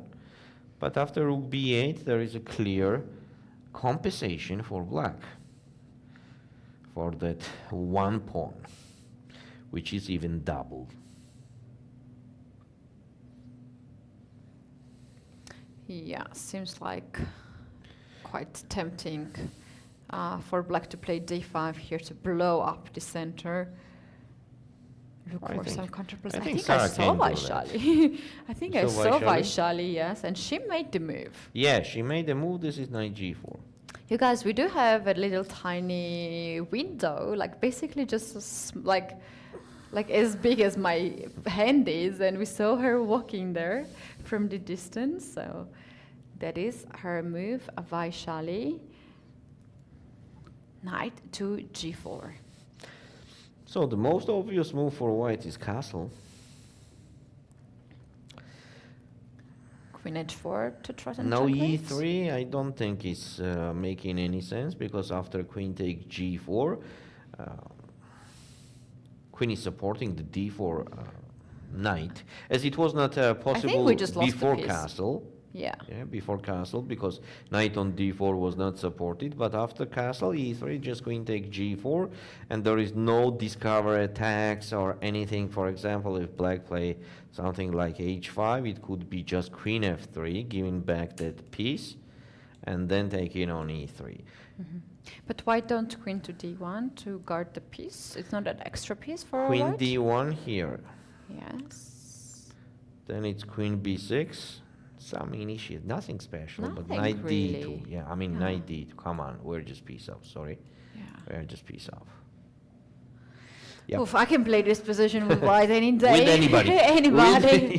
Whoever you guys want. So queen h4, you were saying, which is queen h4. a correct move to continue. And on h3, engine is suggesting this crazy sacrificing. Rook takes f2 and e3. All right, makes sense, because now queen h4 supports the bishop and the knight on d4 is hanging. So bishop d4 perhaps? And knight e2 seems like a strong move. Attacking the bishop, bishop has to go, so maybe on e5. And what is the biggest problem? This is rook takes c8. This is the plan for white. This, and bishop takes d7, queen f2 check. King h1, and okay, it seems like a clear advantage for white. Alina is thinking. Alina is thinking after knight g4. So what is she considering more than the castle? Maybe just h3? But on h3, oh, what a wonderful line, Keti, here. After h3, there is knight takes f2. King takes f2, queen f6 check. King e2, and now black is not taking on d4, but playing rook b8. Wow, what is that? So they are... I'm a bit confused, to be honest. And the engine says it is advantage for black. Why not to take on d4? Why not to take on d4? That's an obvious question. Why not to take? Because take here, take, and bishop d6. That bishop c6 is hanging now. Oh, man. Come on now. Bishop e5? Yes, and it says that that endgame is exactly good for white, as they are blocking that pawn like this. And that's why don't take the piece back. Yeah, and rook That's b8. crazy. Rook b8 is a very nice move.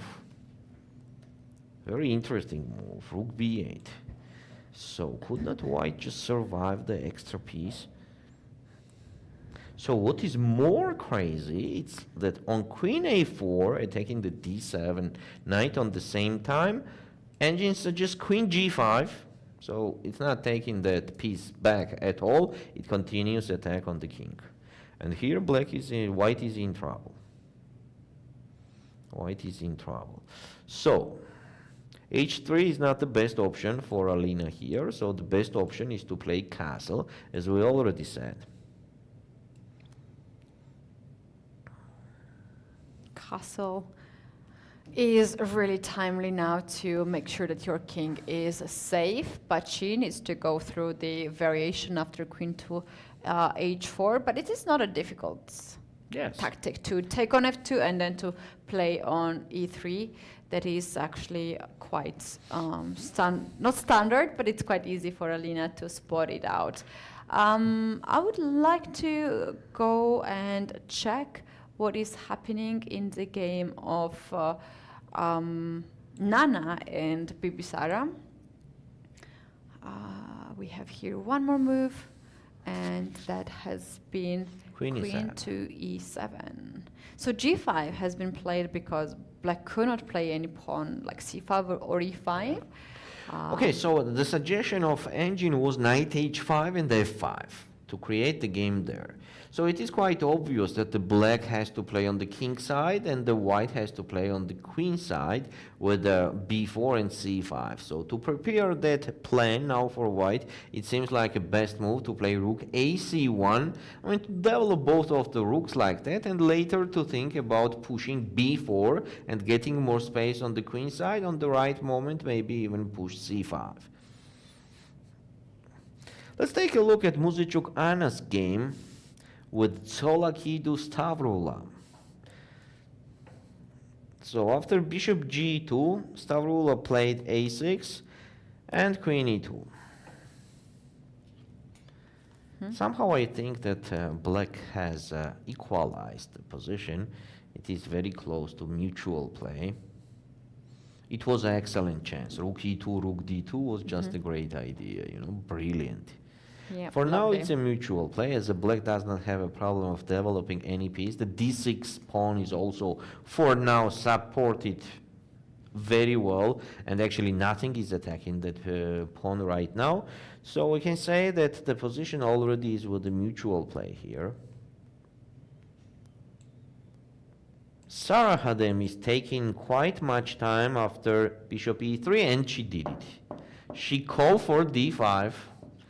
She called for d5 in that position. That's great. That's amazing. So we're talking about the game of Muzychuk Mariya against Sara Hadem, board 2. Here we are, and d5. I love that move, Keti. You remember we were considering that move, and we said that Sara can do that, and she did that. So now the position is absolutely complicated. Absolutely complicated. The line that we are considering was this one, where black is sacrificing the pawn but getting the initiative for that.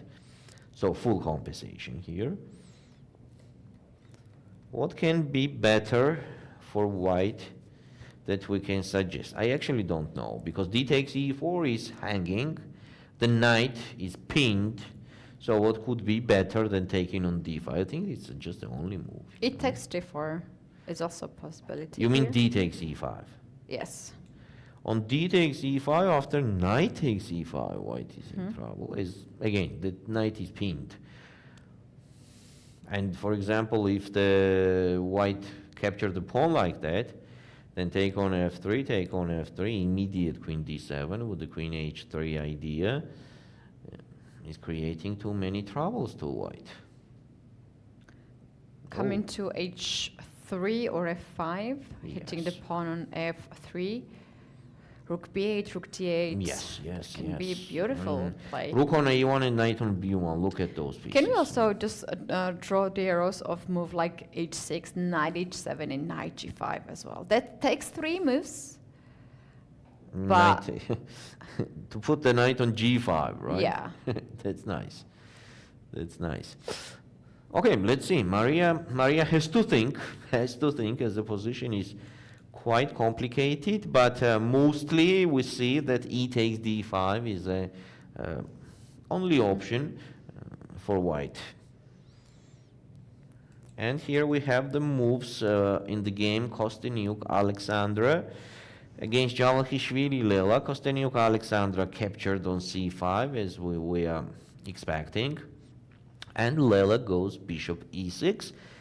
So what is the most obvious here for white is also to go back on e3, because staying on that diagonal makes no sense at all, because c5 could be played anytime from black, and bishop on a3 will be just out of service there. So bishop e3 makes more sense, definitely, and then later to push f4.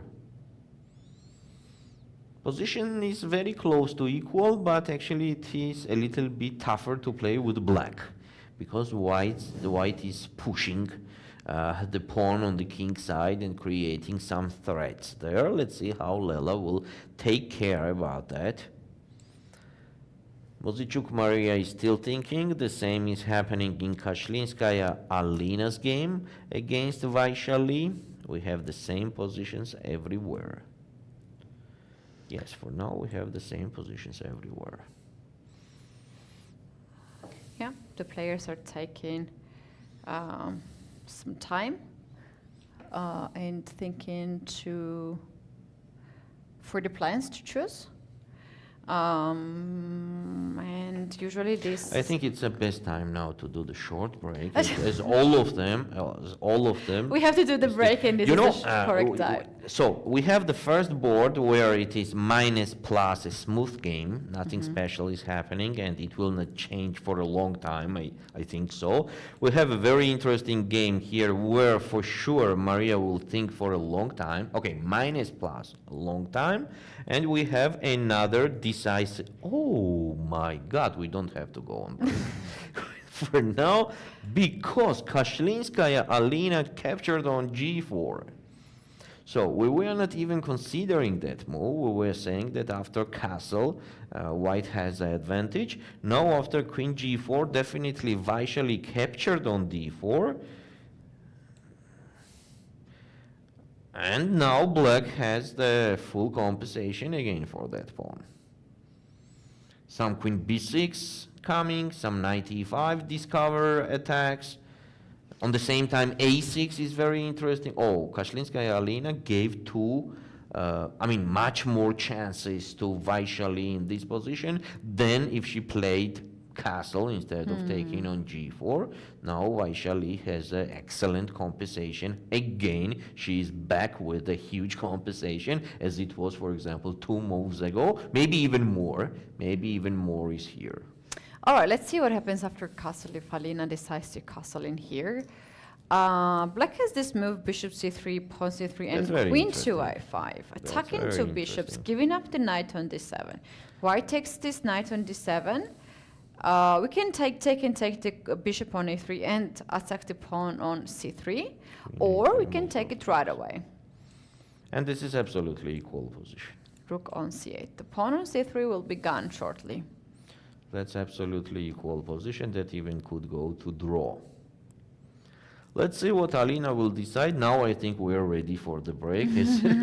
As we saw a quite decisive moment in this game, and after bishop takes d4, of course it is a little bit strange that Alina thought so much on queen take g4, and after bishop takes d4 she's thinking again. So it means that she missed a little things there inside in the calculation. So let her think. Let us have a short break to get some energy, and by the time we have the moves update, it will be back. That usually are gonna take just a few minutes. Guys, don't go anywhere because this is the round 6 and still nothing is clear at the FIDE Women's Grand Prix in Tbilisi.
In that moment, we were only 15 countries who signed the constitution of FIDE, and the FIDE has grown up until 195 countries. It's really a global dimension now for the FIDE. I want to congratulate FIDE for this success.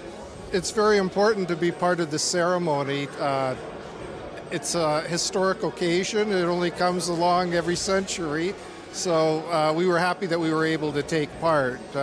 In part, we were able to take part because chess has been so much more successful recently, so that 5 years ago we couldn't have come, but now we can. For 100 years, Marc Nicolai signed this document, and it's a very important moment for Switzerland also to be part of it, and for me, myself also, of course. And I think FIDE has done a great job 100 years ago now, and has a future where it can also transmit chess in the society, in social work, in other domains, not only in competition. So I think it's a great time to go on, to go for the future.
clock is ticking.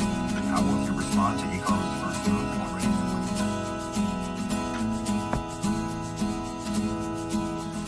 Who's gonna swing across the channel?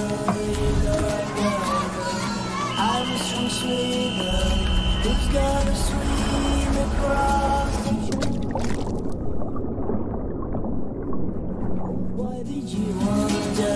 You say lighthouse. Am I right, boy? Am I right? Why did you wonder?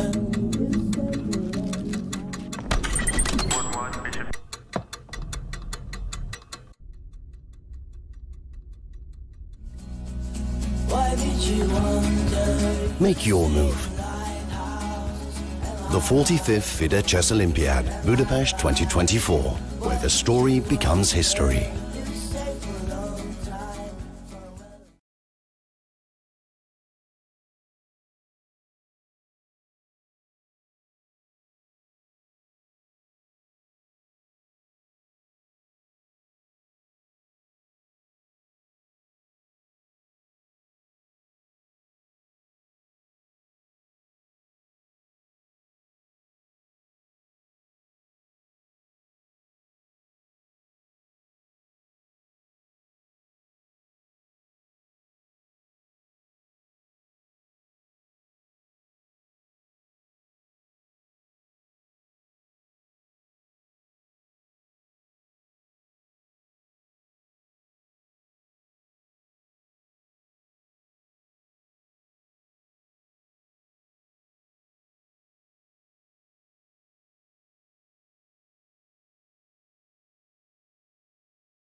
We are back at FIDE Women's Grand Prix coverage, and right in the middle of the round 6, the game between Kashlinskaya and Vaishali has heat up so much that we need to take a look at that game right away. Keti and Valerie in the studio.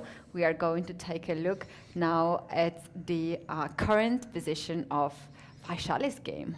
So what we have right now is this position, and there happened something that engine does not like so much. Let's take a look what happened. So here, after bishop takes d4, the black has full compensation. The evaluation says so. In the game was castle.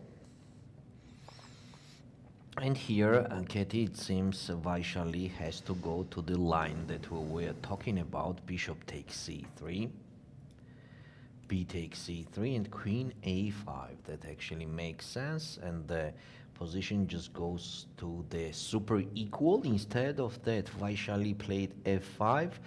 That after that move, the evaluation just raised up to more than +2 for white.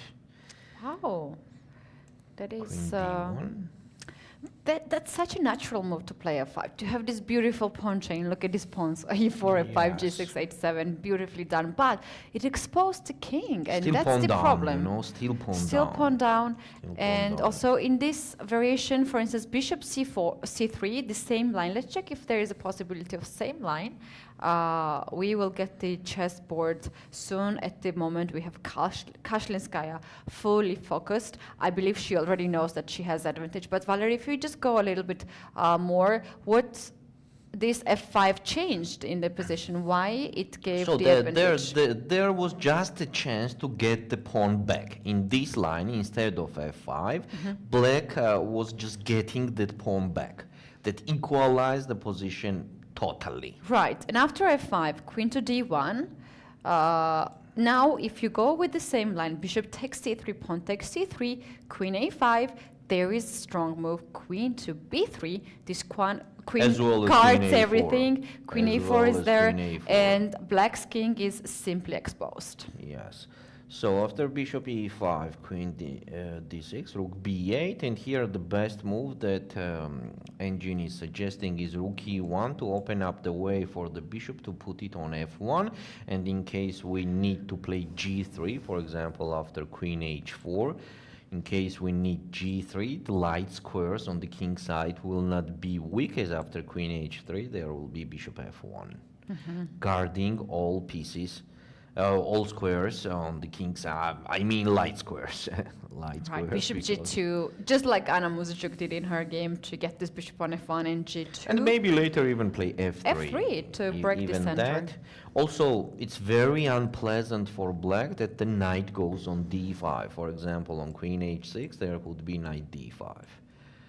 97 ideas with the check. Queen d5 is coming in alongside rook to c1. This is a domination of white pieces. Yes, and so for example, the line that engine suggesting here is king h8, rook c1.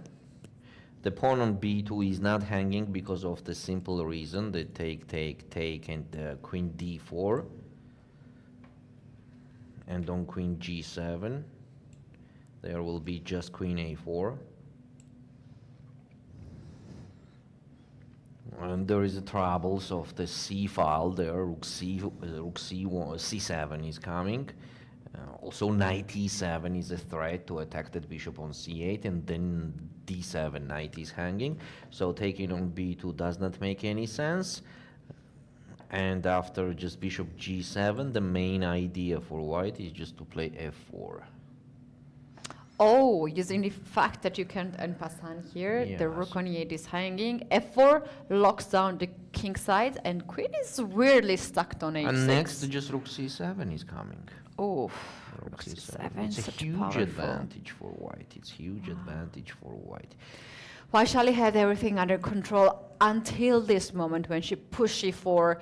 Valerie, if you can take a look at that e4 in the center, that was the move which I think I would also play if I don't knew this line.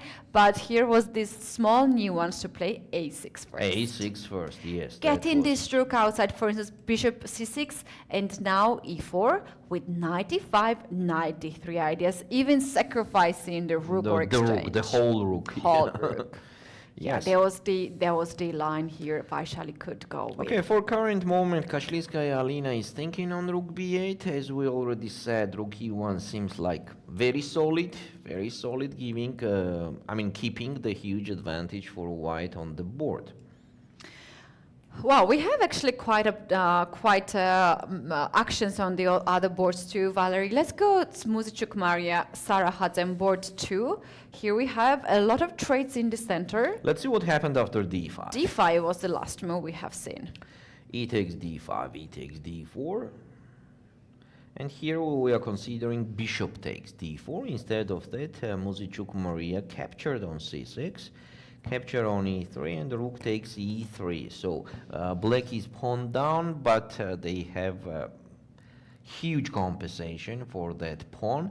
First, they have the pair of the bishops. Second, they have a very developed position. So, for example, here is possible to play bishop c5 with tempo. Rook is in trouble. So, if queen takes on d8, rook f takes d8, rook e5, and rook a b8. Here black has the I think it's a huge advantage. Yes. To my Rook eyes, takes. because there is a problem of the back rank. And here is very important detail that in this position, black first capture on f3. Okay. Making that pawn structure even worse. Double pawns on in the position, c file and f double file. pawns.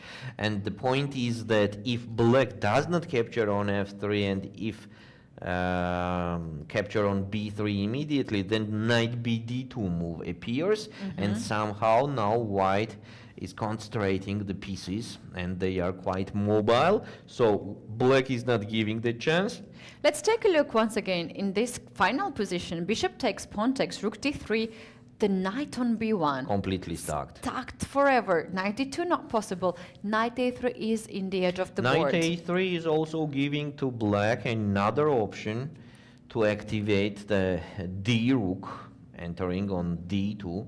Knight c4 does not make any big sense because the pawn is hanging on c3, and after taking on d2, take on c5, and black will be just pawn up. Exactly. Okay, if we go just a bit back at the starting position when black played bishop f5, this is not the game yet. Bishop is not on c5 yet in that position. So here, Sarah very likely is considering either to take the queen on d1 or to play bishop c5.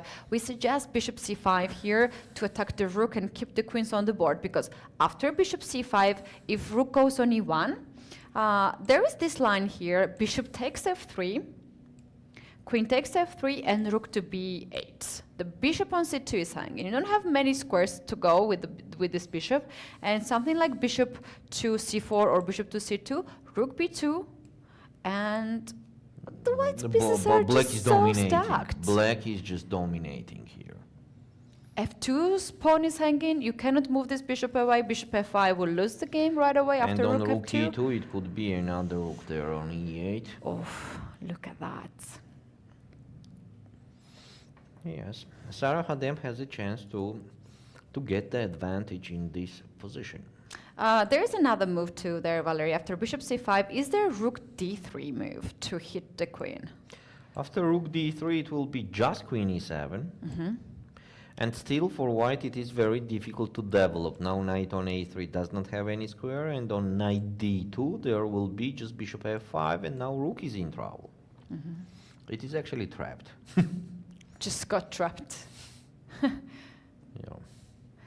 And Wow. if not knight bd2, then what? Bishop f5 is still the threat.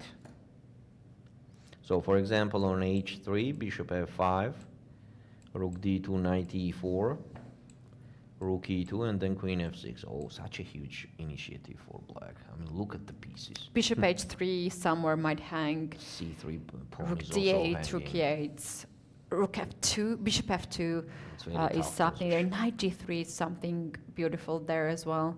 It is really, really a tempting position for black. Why Sara is thinking in this position? Does she has another move? Let's say queen to d1 here. How about that move? Queen d1, bishop d1, and rook to d8. Rook f to d8. Then rook e1 immediately to get away from that square, which could be under the tempo after bishop c5 always. And now bishop on d1 is on the lucky position, you know, supporting the f3 knight. In case of taking on f3, now white will capture with the bishop. And actually it's okay position it's okay here, for white yeah. here. White can play It's h3 next move to solve the issue of the back rank. Also, knight kick the bishop. bd2 is coming. Yeah. I mean, if the white develops the queen side, then of course the position will be okay for them. It's not about they have advantage. Of course, black has enough compensation, but we're talking about more than the compensation after bishop c5 move here that Sara Hadem has to do. I wonder how much time Sara has already converted to this position. Is it maybe time to make the move or not? I see that last move in this position has been made about 7 minutes ago, which means that Sara is thinking here quite some time already. But she likes to think a lot in the positions. We have seen other games when she was converting her time. But yeah, she can go for this bishop c5 move. Okay, it's already time to do it. It's already time to do it. Time to do it. We have seen the board 3 already, but board 4, Muzychuk Anna and Stavroula Tsolakidou, we have some more moves. Let's take a look at this. Actually, the position is almost the same. The white just developed their pieces. On the same time, black did the same and improved the knights. Last move was knight c4 that Anna made. Maybe f4 was more interesting, you know, that to hit that knight to go on d7 and then knight c4. As knight c5 is a little bit risky here already because f5 appears a very interesting move. And if black captures on a4, there will be taking on e6, take on e6, and queen g4. Now the huge attack starts on the king side. Bishop c8 is the only move to support that pawn, and e5, that's amazing. That's very nice. And on d5, there is knight d6. Sacrificing another pawn on b2, then rook d2, sacrificing another pawn on c3. And rook rook e2. What is that? I mean, white silly, to be honest. White missing 3 pawns and they have the huge advantage. This is the evaluation of the engine. You know what? If you might find this move on when you have to do it, like the rook is hanging, you can move the rook away. But when you're calculating from distance, it is tough to go to this variation. If you go to the current position, Stavroula is having actually 25 minutes in here. Maybe it's time to go for the end game. Let's say knight takes c4. Queen takes c4 makes sense because after trading the queens, the pawns on d6 and b6 are weakness. And at this point, knight c8 is only move to play. White can go here, rook d2 or rook d4. Let's say rook d4, it's more active. With idea to play rook to d1. And this is straightforward variation. Black has to go king f8, king e7. I'm a Sicilian player. I know how to save the pawn, like move by move. So rook to d1 and king e7. You're holding this position here, but white still have this activity. Yeah, but I think that black has enough forces here to hold the position till the end, as it is very difficult for white to increase the pressure. For example, f4, then just bishop c6 attacking hitting the pawn. And b5 is coming. So that's the point that the next move would be b5. Yeah, and if you can push here b5 or d5, open up the position, trade the pieces, and get rid of the weakness, like backward pawns, then position is just fine for black. Yes, let's see what Stavroula will decide. 25 minutes, 24 already. Do you think she might get herself into the time pressure? Only 19 moves have been played. Has to be. It has to be. It's move number 9. It means that Stavroula has 21 more moves to do in 25 minutes. Yeah, if not knight c4, if you don't want to go to the passive move, there is also bishop c6 move there to hit the pawn on e4 right away with the same ideas. b5 can be played. We have a very interesting decision, Keti. Kashlinskaya Alina decided in this moment to play h3. This is Kashlinskaya against Vaishali. She decided to play h3.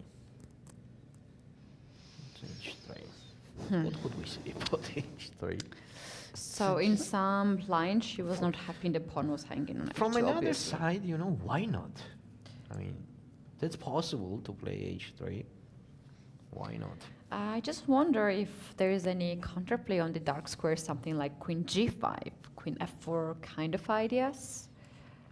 Okay, on queen g5, it says queen a4 attacking the d7 knight, and on queen f4 just g3.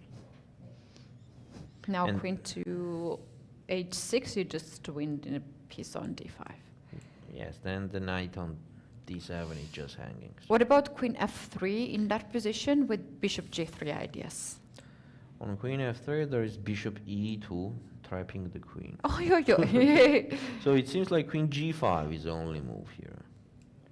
But even here, after knight e2, all is supported on the king side, and the knight on d7 is hanging, unluckily. How about rook d8? Rook a c1, and now white is absolutely... And now bishop is hanging on c8. Yes. Bishop, rook c8, bishop d6 is a serious strat. What about a6 here? Rook c8, Rook c8. still rook c8. On take on b5, just queen b3 check. On king g7, just take on b8, take on b8, and just b4, bishop b4. Yeah, just pawn up. It's just pawn up. And it seems like white's king is quite safe. h3, yeah, it's kind of move that you are still holding the advantage. Oh, very interesting thing happens in Muzychuk Anna and Tsolakidou Stavroula's game. So, in this position, Tsolakidou decided to play rook c8. She did not capture on c4. Knight takes e5, d takes e5. This is a position. Okay, somehow I have a feeling that black has to equalize this position. Black has to equalize. Here is a very interesting line that engine suggesting. This is queen c4. Oh my god. Yeah. Queen c4. Back rank issues. Yes, the point is that if the black queen goes away, then after queen b4, it is a very big advantage as the queen is hitting the pawn and the knight on the same time.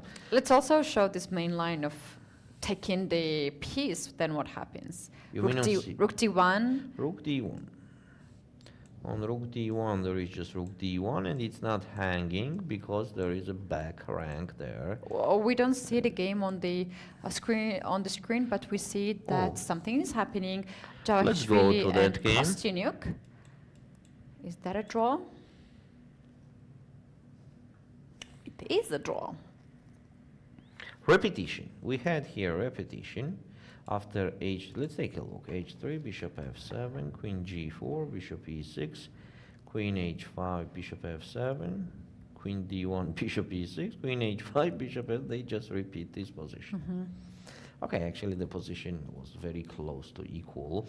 I like this knight g6 idea that stopped f4 happening.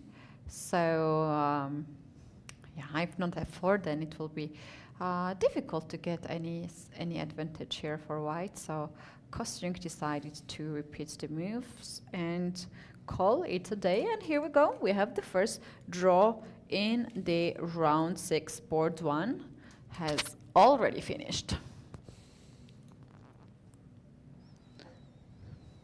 And we have bishop c5 in Muzychuk Mariya and Sarah Hadem's game. We have this move, which is really promising for black. Sara, but we have to go right away to the game of Nana Dzagnidze and Bibisara because there is something very interesting in that game. Wow. Nice. That's interesting and nice. So, Nana Dzagnidze started her game on the queen side, and she's doing it successfully. C5 was the last move, very interesting move.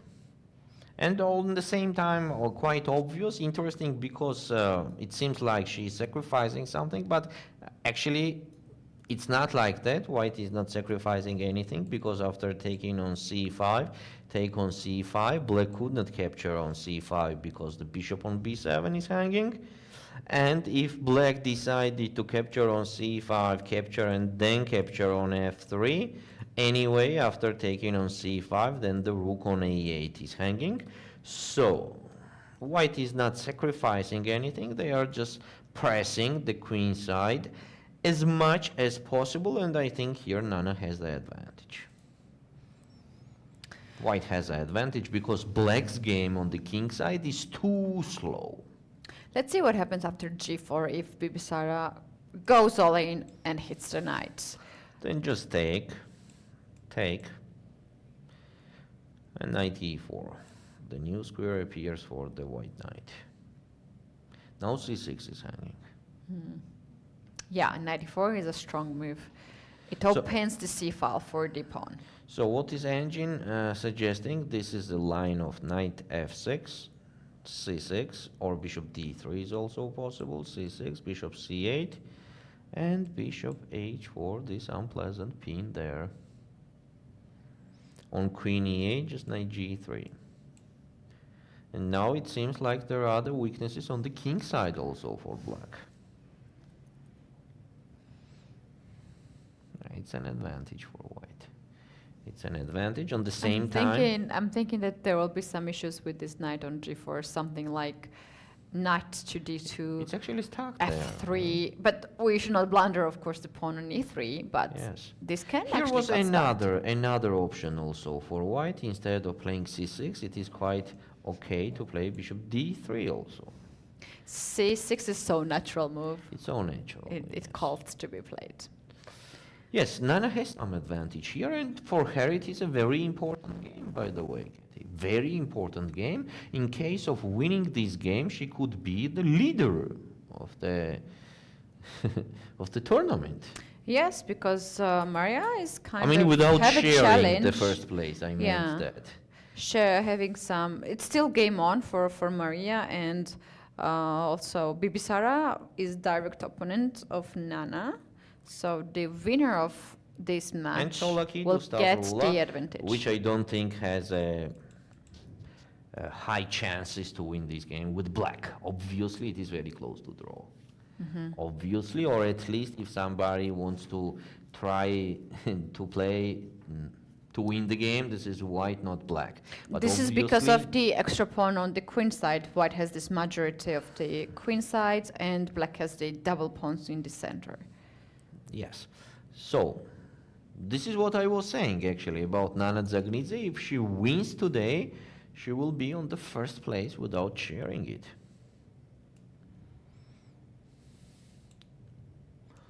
Game Kashlinskaya Vaishali. Vaishali answered with king h8 on h3.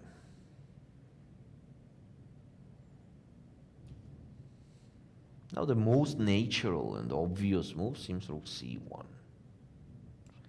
The most obvious move. Let's see what Kashlinskaya will decide. She actually has the advantage, but still the position is complicated. So here has to be the fight for sure anyway. It's not like done at all. Dzagnidze Nana, knight h5. This is what Bibisara played after c5. She played knight h5. Bishop h2, and she played f5. Oh, I like that actually. It takes the square out of knight e4. Yes, but it is some kind of king side. It white feels has bad. The crazy move here. What is it? d5. mean, what? What is this? I'm sorry. D5, that C6 is hanging. Oh my God. What is that? Wow. And it says a very huge advantage for white, just +2. Wow. So the point is that C6 is hanging. In case black, okay, not in case, but I think they have to capture on D5. It's taking on C5, is not changing anything much. Take on C5, queen takes C5, and rook BC1. We're just sacrificing that pawn. And in the end, I don't believe this happening. You don't believe. I don't like D5, honestly. What? I don't like D5. It is giving a big advantage to white. I Yeah, mean, but it is so unnatural moves to play. okay, so in case taking on D5, there is knight takes D5. Queen takes, queen E4 and just queen B3. Bishop takes D5. Rook takes D5. B takes C5 and bishop D3. Okay, this is what I love.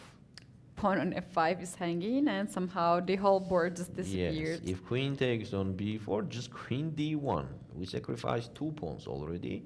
And on queen A5, here we are. Oh my God. I feel anxious looking at this line. I feel I don't know chess But that at all. will be brilliant if Nana will play Yeah, it. It will be just absolutely brilliant. Playing D5 in this position is just brilliant. Okay, but if not, let's see what looks more natural here than D5. What is more natural? I don't know. Pawn takes D6 and then D5, I understand. Pawn takes, and D5. Somehow. But it's probably not good because C file is open then. Engine says here B5. But on the same time, then black has some game. Already they create some threats on the king side. I want to play G4. Okay, very interesting. Anyway, it is very interesting moment, and it will be, of course, brilliant if Nana will play D5 in this current position that we have on the board. Let's see how much time Nana has. 38 minutes. I think we can just keep the this position to see the move.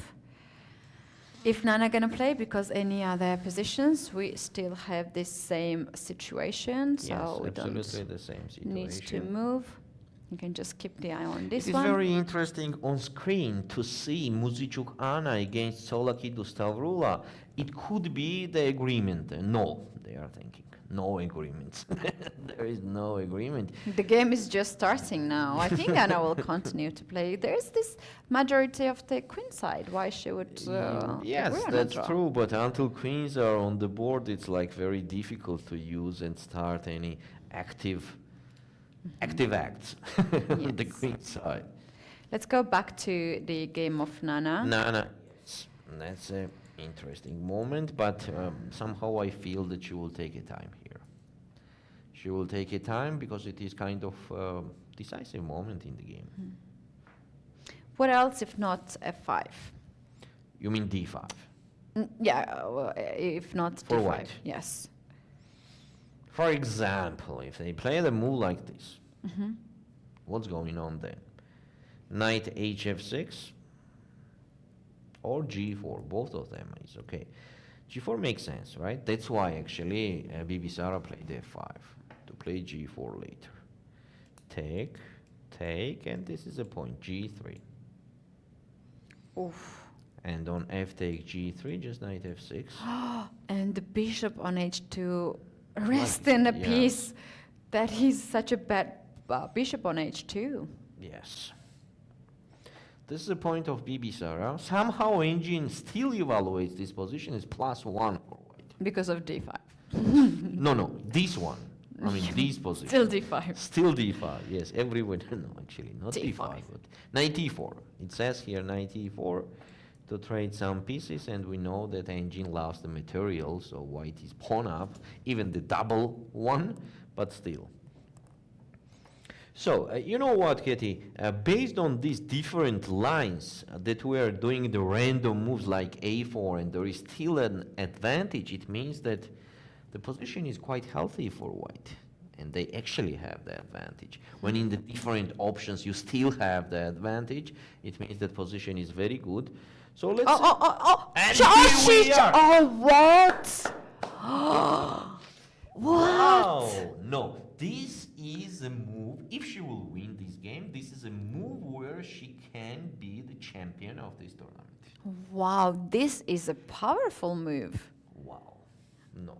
I wonder how Bibisara will react with this move, because it is not the easy move to digest. It's a little bit shocking.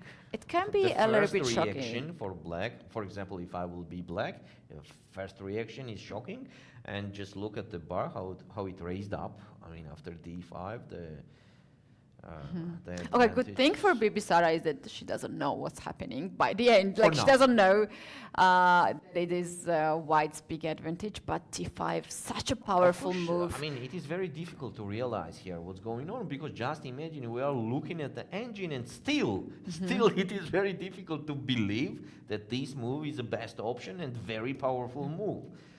Yeah, for me it looks like so engine-like move. Amazing. The Nana, they did that move, and we did not believe in that, and now we can say that it is amazingly brilliant. Wow. d5 is a move. Yeah, d5 is the move. The threat here is c6 to win the piece. The idea of d5 is basically just to break the pawn chain. Yeah. Bibisara's last move is f5. Powerful move. She wants to start the kingside attack, control the center, and with d5, Nana wants to just break down the center with d takes c6 next move. All right, that is actually a very interesting decision. Bibisara, she has 25 minutes to. What a move. I still have these questions. Like, if you take b takes c5, b takes c5. Knight takes c5, guarding the bishop. Knight. Then just knight d4. Another pressure on f5. Knight d4. And e6. And h5, knight is hanging on the same Knight is guy. hanging. So knight f6. I will show you now another amazing move. Voila. What? And takes? And just d takes e. Oh my god. Wow. I like how dramatic is engine. Like, d takes c6 is possible earlier, but no. Take the bishop first. Give up the exchange. Imagine on knight c5, just bishop c4. And then knight takes f5 is hanging. No. Yeah, if you take knight f5 right away, then you lose e6 pawn. You want this e6 pawn to be alive. This is a powerful position. Wow, it's getting really interesting. This board over here, also board of Muzychuk, Mariya, Sara Hadem is heating up.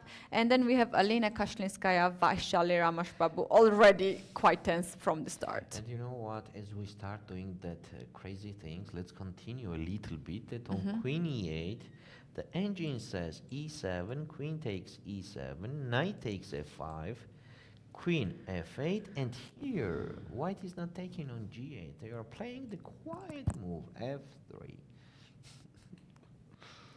What is the idea of this move? I mean, the rook is still hanging. They can take the rook anytime and just controlling the e4 square that they want to push e4. So, for example, if queen goes somewhere, now white takes on g8 and then e4. Wow. Okay. What about other games? Sara Hadem played queen b8. It's a very strange move, you know. What is that? Let's take a look. So Mariya in this moment played rook e1. Here after bishop takes f3 for black. If queen takes f3, then just rook b8. Well, we are considering this. Bishop c2 and rook b2. That's the line we considered. Instead of that, Sara Hadem played queen b8, which is losing a big part of advantage. Mariya has already responded with knight b2, 2d2, definitely. and that's That was the main problem. That's the thing, that white's knight, which was not developed for 17 moves, now has the daylight. Now it's like it's how like about rook to d8? Is there a bishop f7, king f7, just knight queen e5? c2. Just get away from that pin, and white is just pawn up. So now extremely necessary is to get that pawn back with queen b6, attacking the f2 pawn, and on rook e2. Whoa. What was the alarm clock? Yes, that was really scary. And queen takes c6. Queen takes c6. This is extremely necessary to do now for Sara, but still here is very interesting h3. On bishop h5 there could be g4, and on bishop g6 knight e5, so maybe taking on f3 already makes sense, and in case of knight takes f3, just rook e8, or maybe rook e8, that the f7 pawn is not hanging. Yeah, Sara missed a big part of advantage here with the queen b8. What is a move that she did not see? That knight bd2, that it was supporting the bishop on the same time? Maybe she just missed that simple thing. Queen b6, yes. She did that. Yeah, but also the thing is that her moves queen to b8, queen to b6 now having double attack makes a lot of sense. Getting the pawn back. Yeah, I don't think we have the moves in Anna Dzagnidze's game, so let's go there. She goes with knight d4, yeah. Let's go there. Actually, on other boards, nothing so special is happening. Oh. Wow, they are following the line that we are considering. And now knight f6, if she will do rook takes b7, that I already don't know. I know what's gonna happen. What's that? Yeah, so we are considering this line, knight f6. Okay, actually knight f6 is forced, and Bibisara will play that. Okay, I understand why rook to b8. After knight to f6, the point is that you can take on e6 because of bishop e4 there. Yes, if we take on e6, bishop e4, knight fe4, I mean, there are a lot of options that black can do. Still, white has the advantage, but rook takes b7 is just, it's just the best. Brilliant. Bibisara on the screen, not showing too much emotions. I think that's very important for chess player, not to show the emotions.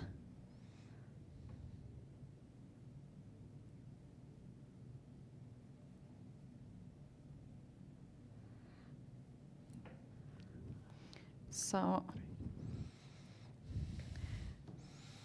And she's thinking, it's interesting what she's considering more than knight f6, as the knight is hanging on h5. Does she has any other options physically to guard that knight with g4? Then just knight takes e6 is powerful. Yes, okay. Let her think and show up the next move. It's definitely very interesting position, but could be that you will take the time. What a day, Valerie. We have today we have very all the active day. tension, and now we can feel the competition. Now we feel that everyone wants to win this tournament. Final look at Alina Kashlinskaya, Vaishali, as we have not seen it. I think Nana and Bibisara took all our attention at this point. Let's take a look what happened here. Yeah, here Alina has an advantage. Queen to a4 is the latest move. She wants to play next move rook to c1, maybe knight d5, knight d7. She wants to a lot of options. Increase the pressure on a4, e8 diagonal, and also the pawn on a7 is hanging, just in case. Well, you guys, we are going to take now another break, and by the time we're back, we will analyze all the games, because I think today will be the most decisive results. Yes. Although one game has already finished. We have Javakhishvili made a draw against Kosteniuk with black pieces. This game just ended a few minutes ago, but all the 4 games are in progress and all of them looking quite promising. So don't go anywhere, we will be back shortly. See you soon.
In that moment, we were only 15 countries who signed the constitution of FIDE, and the FIDE has grown up until 195 countries. It's really a global dimension now for the FIDE. I want to congratulate FIDE for this success.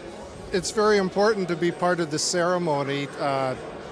It's a historic occasion. It only comes along every century. So we were happy that we were able to take part. In part, we were able to take part because chess has been so much more successful recently, so that 5 years ago we couldn't have come, but now we can. For 100 years, Marc Nicolai signed this document, and it's a very important moment for Switzerland also to be part of it, and for me, myself also, of course. And I think FIDE has done a great job 100 years ago now, and has a future where it can also transmit chess in the society, in social work, in other domains, not only in competition. So I think it's a great time to go on, to go for the future.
drop.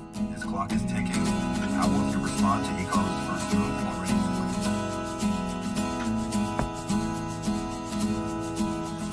Who's gonna swing across the channel? You know I'm a strong swimmer. Who's gonna swim across the Why did you wonder? You say lighthouse. Am I right, boy? Am I right? Why did you wonder?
And we're back at the coverage of the FIDE Women's Grand Prix. Keti in the studio, Valerie will join me soon, but at this point we will be just you and me, guys. So now we can see the game of Nana Dzagnidze and Bibisara Assaubayeva.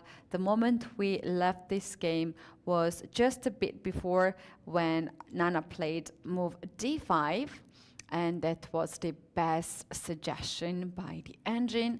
Then Bibisara captured the pawn on c5, pawn takes c5, and knight to d4. Here, the best option for white is to capture the bishop on b7, sacrifice this exchange. Yeah, first knight is hanging on h5, so knight goes back on f6. And instead of d takes c6, the most accurate move is to capture this bishop on b7 and now to take the pawn on e6 with the pawn. So what's the idea here for white? Basically, once white wants to take the pawn on f5, this is the weakness. Let's say after knight to c5, black wants to capture the pawn back on e6. We go with bishop to c4, guard this, pawn on e6, and white's next move is knight to f5.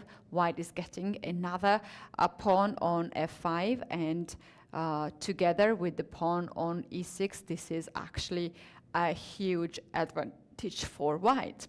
Well, this is obviously very challenging to sacrifice an exchange in this position. Instead of this, Nana decided to take the pawn on e6 with the idea to capture later on f5. So Bibisara here made the fantastic move, knight to e4, close the diagonal, so now this queen cannot take the pawn on f5, and you have to be careful not to capture this knight, because after bishop takes on e4, now black is actually winning an exchange. So instead of this, Nana now captured on b7. So she saw this idea of sacrificing the bishop, and after long calculation, she decided to first invite black's knight on e4 and then to sacrifice the exchange. We can see that her time is down to 11 minutes, so that means that she was actually spending a lot of time to figure it out which move is the best. Now we have knight takes knight, queen takes the knight, and Bibisara captured the rook on b7. After bishop to f3, we can see this pin over the diagonal.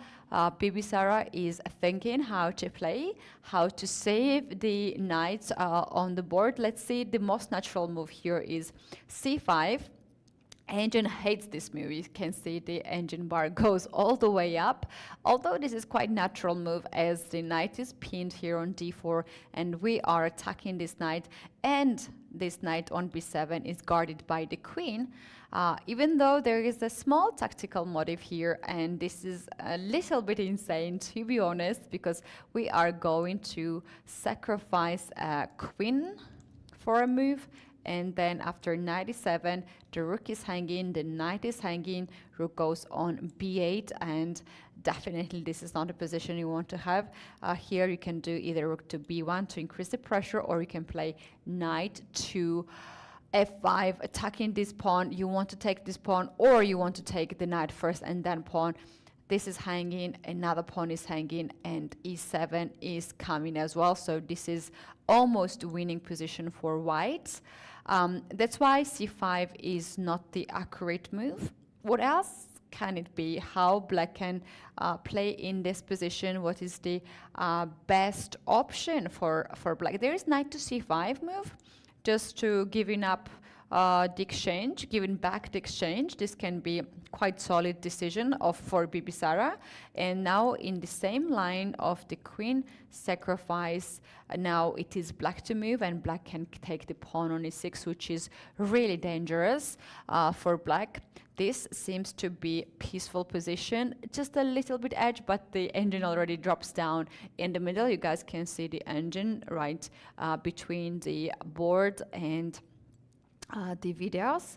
So this game is very tempting to watch. Currently, this is the position we have, and Mariya Muzychuk just made a move against Stavroula. So I'm gonna just jump to that position as they have made so many moves. We have to take a look what happened in this position earlier on. So we had this situation with draw tendencies, as there's not too much of weaknesses, but white has this majority pawn structure on the queen side. So we have some trade of the pieces, h6 to make sure that there is nothing on the back rank, and b4. Of course, Anna wants to create the pass pawn on the queen side and then to start the game on that. Queen d3 clearly shows the weakness on d6. So after queen d6, the trade, the bishop will be just struggling on b7. So that's why Stavroula here played knight to b8.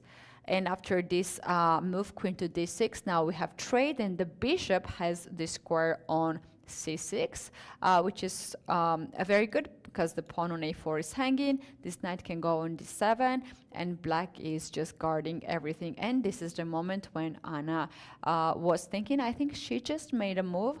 I will get this move very fast, and she went for knight to c8. The pawn on b6 is hanging, so you have to watch out not to blunder here this move, because there will be a fork, and black will lose the bishop. Of course, this will never happen. Instead of this, Stavroula just captured the pawn on a4. Now Anna will take the pawn on b6. She already did that. Bishop is under attack. Now bishop has to go back probably on c6. That's the square to go, as the pawn on c5 will start to march forwards to the back rank. Well, this is exactly what Anna wanted to do, to create the pass pawn. Now this c pawn is a pass pawn. Slightly pleasant position here for Anna. There is this move knight to c4 to hit this one and create the weakness here. Maybe at some point white can even try to hit this one. Not right now, as if our pawn is hanging, but later on. Knight f5, attacking the bishop, trading knight to bishop would be just great for white. Let's say king f7.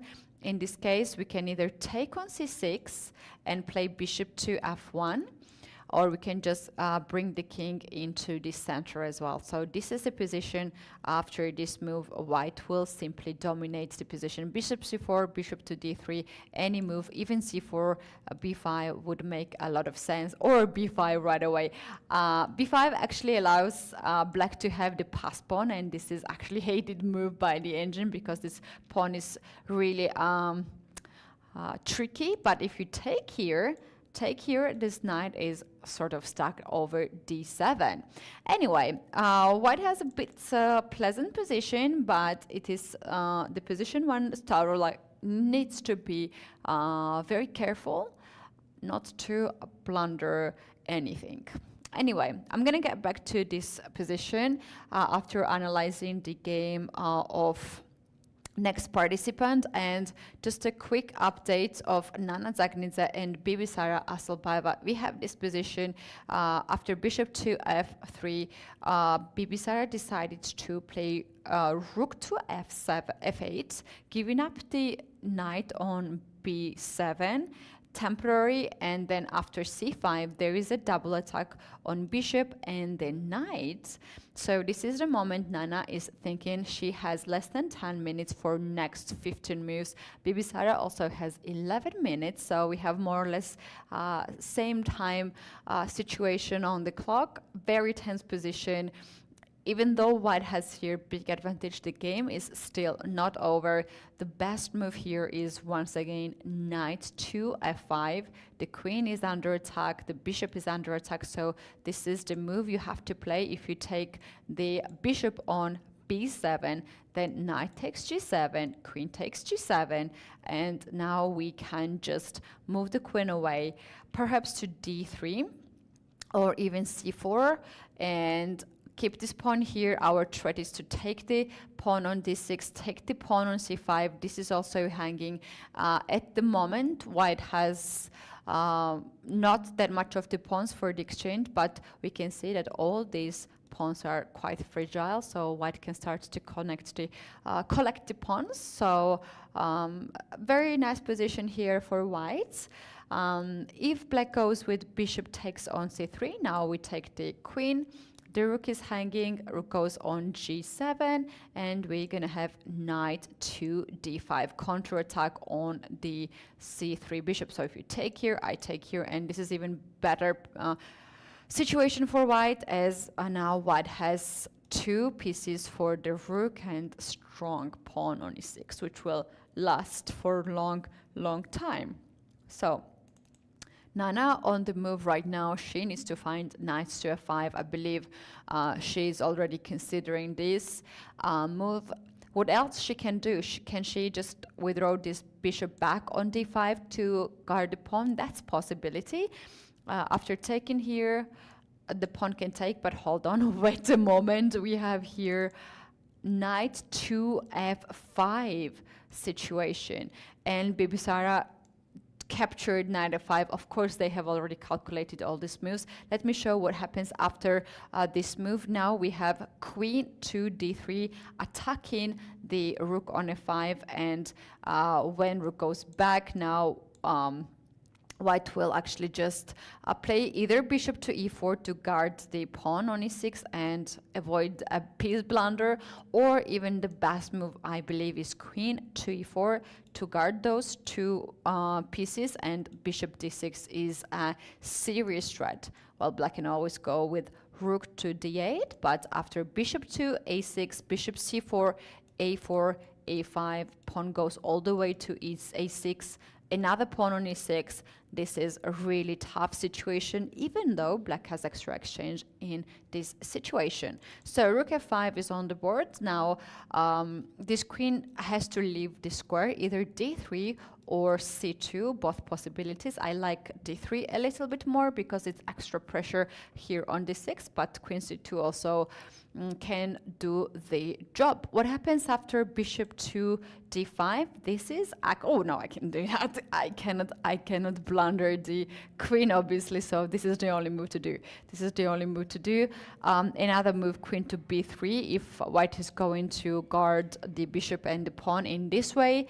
c4 is something that white has to take into the consideration. This queen gets distracted, and then the bishop will be captured. So here white has to be just a little bit careful.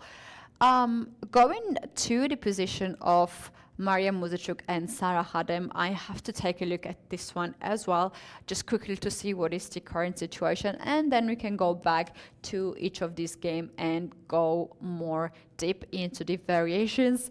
So this is really a different position of what we have seen with Valerie. They have traded a lot of pieces, and the last move we have seen here was queen to b8, knight to d2, queen to b6, attacking the pawn on f2 and the pawn on c6, queen e2, and rook to e8, hitting the queen. Queen goes on f1 next to the king, but that's okay because this queen protects the pawn on f2. Mariya Muzychuk, we can see her on the screen. Look at her, look. Oh, wow. She's looking at her opponent, and that was a beautiful video to see that. So much nerves. We can see players just observing their opponents, because very often our opponents are giving us the signals of the evaluation, and we might see that happening. So then we have bishop takes the knight, pawn takes the knight. As knight f3 is impossible, as the bishop on b3 is hanging, so white has to ruin the pawn structure. King is exposed. Rook to d8 now, hitting the knight and getting the open control on open file. a5 is a beautiful in-between move, hitting the queen. Queen takes the pawn. I wonder if queen goes back on b8, if there's possibility to win the piece. Then in this case, it is okay move. Black could do that, but look at this sneaky move of rook to b1. And after this one, white wants to take over here.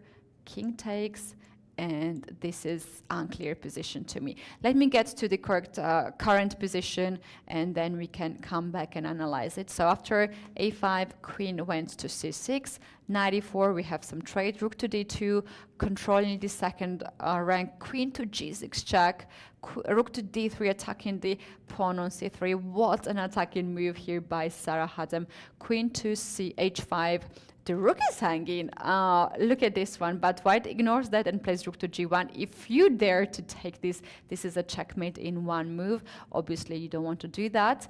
So after rook to g1, black went for g6, avoiding a checkmate, queen g5, offering a queen trade. Queens has been traded. Rook h3, the bishop is hanging. Rook g3 is a beautiful move, offering a rook trade and also guarding the bishop on b3. Check and rook to g1. This is currently the position. So if Sara plays rook to c3, we might have the repetition. Is that what is happening in the position? No. Sara actually captured the rook on g1. She wants to play. Of course, she has nothing to risk here in this position. We have opposite color bishop endgame with rooks. If the rooks are off the board, this will be already draw, but with rooks, the game is still on. So Sara wants to try a little bit because she had the edge in this position. Very good initiative, and she wants to keep going to play. And also, she has just a few minutes more time on the clock. So let's see, she captured the bishop a5, but before that, Mariya made the move. Let me update the position.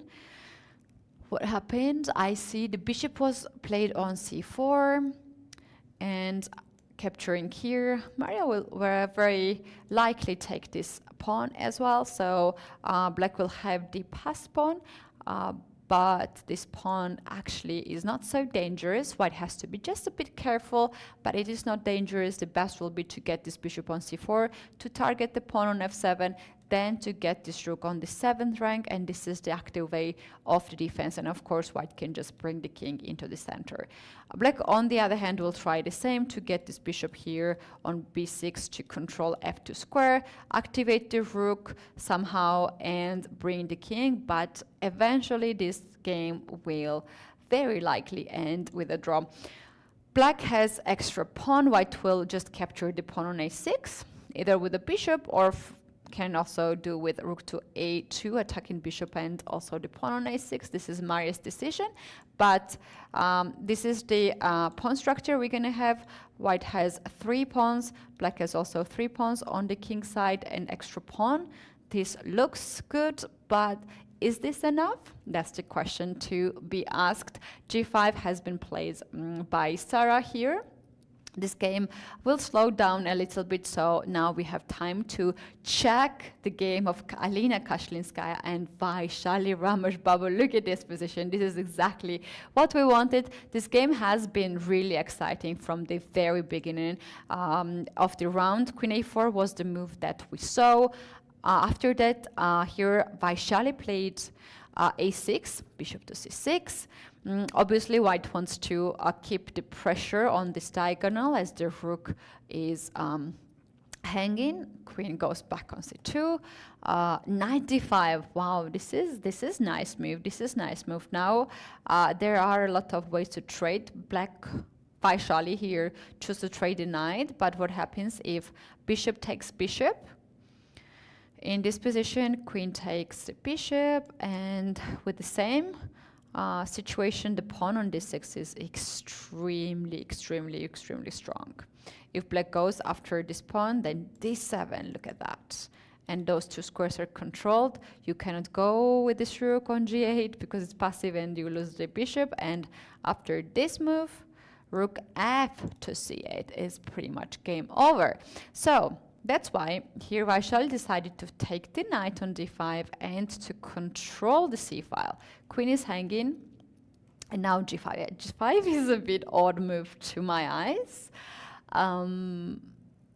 Is this something against the white's plan? Maybe white wanted to play queen to h6, and that's why she stopped, or she just want to find here some counterplay. They're playing quite fast. Rook to c1 was played by Alina, and Vaishali already responded. So I'm gonna wait. For a bit for the move as we will receive it.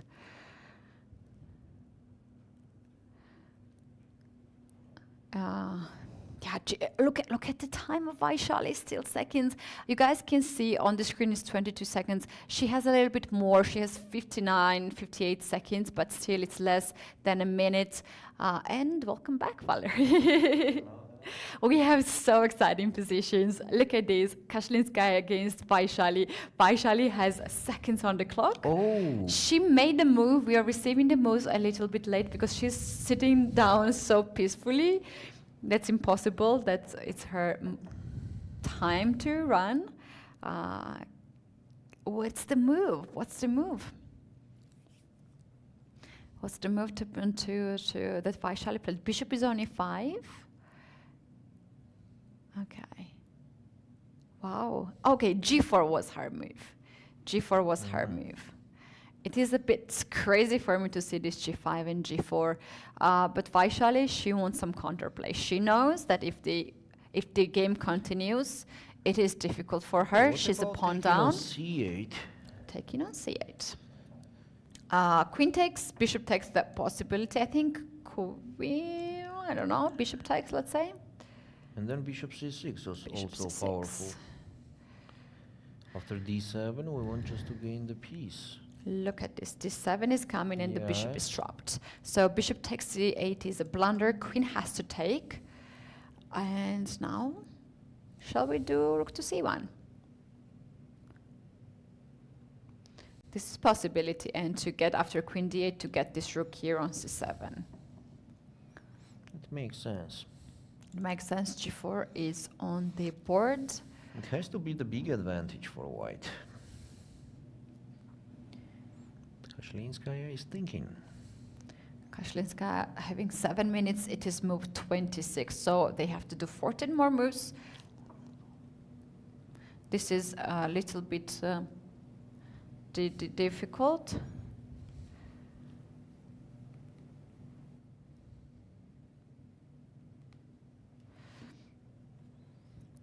Oh, less than 1 minute for Vaishali on the clock in this quite tough position. It is exactly, but like this is what is happening almost in every round at the FIDE Women's Grand Prix.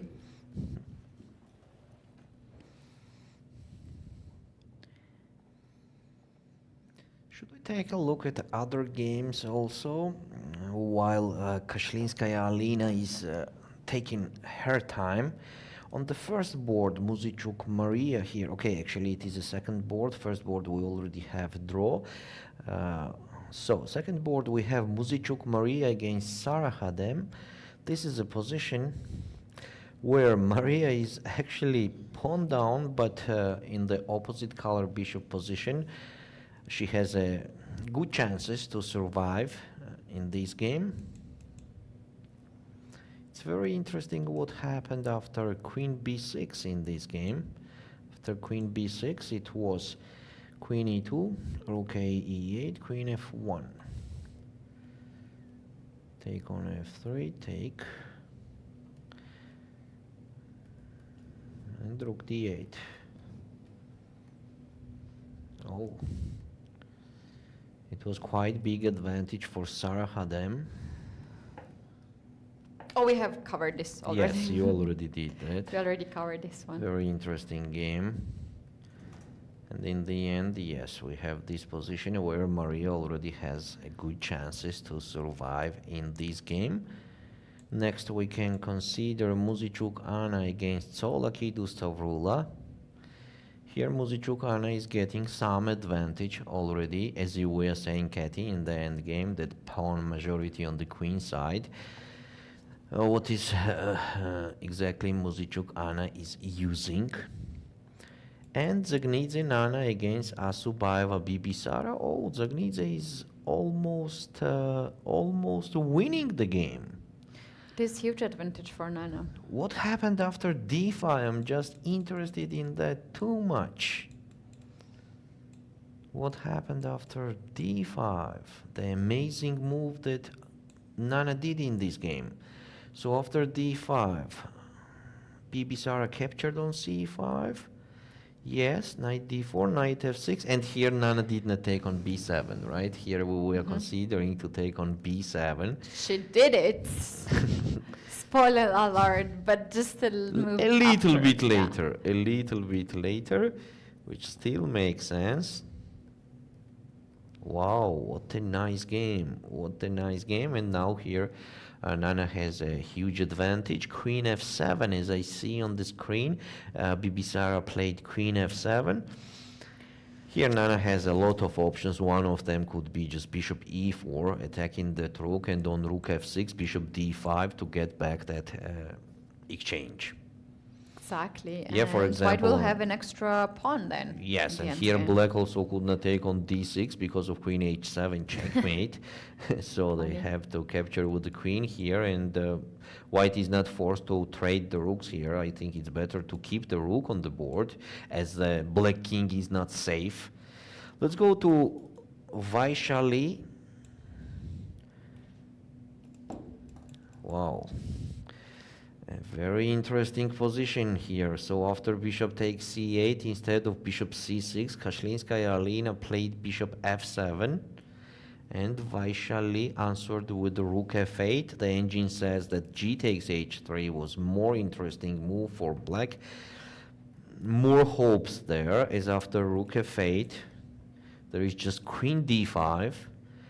And on the next move, d7. Yes, and it happened in the game. Queen d5. It seems Kashlinskaya will win this game, as d7 is kind of unstoppable, and white is gaining more material here. Bishop g7 has been played to save so the bishop. So d7, after d7, it just d7 came over, is the move, and white will capture the rook on f7, and this is just an extra exchange. Queen d7 or bishop d7. There's even rook d1 move there after bishop d7. It's like game over. It is like game over. Also on the clock, 30 seconds for Vaishali, 36 seconds. She made the last move on the second, 6 seconds. Oh, jeez, that's tough for Vaishali. And she had quite difficult game against Mariya Muzychuk in the round 5 and in the round 6. Yeah, 2 losses in a row. That's going to be tough for her. Yes, after d7, I think it will be just over in maybe we're even going to have a hand trade. No. Bishop to b7. If you resign without a fight, you can never win. Just queen takes f5 is enough. Yep, to keep the eye on the bishop on f7, and the rook is still stuck. I hope that queen e6 is also it's also winning, that's right. She's about to make the move. Let's stick around in this game. We might have the game ending soon. Alina Kashlinskaya, 5 minutes. She's taking the pawn on f5. Very important game for Alina as well. We mentioned earlier, we can always repeat that the player who wins here the whole point, will join the leader. So now Alina has 2.5 points. She will have 3.5 points. And Nana Dzagnidze has a perfect chance, right, to lead the tournament. To become the sole leader. That's possibility. That's possibility. Let's just keep the video on Alina and Vaishali. Vaishali has not much of the options here. She is taking the pawn on h3. Bishop takes f8. It's completely enough.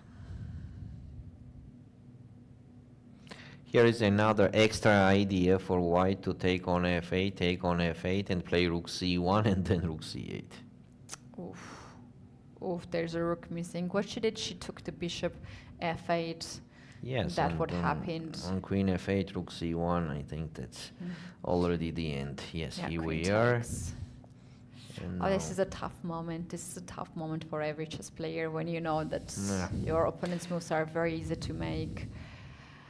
Oh, any move here, even rook to d1 Yes, can make any a move, sense. any move, Any move, exactly. even queen e6, queen e8, and then d8. It's just funny that engine says that after rook c1 there is a checkmate in 48 moves. 48 moves. 46 already. Wow. Improving.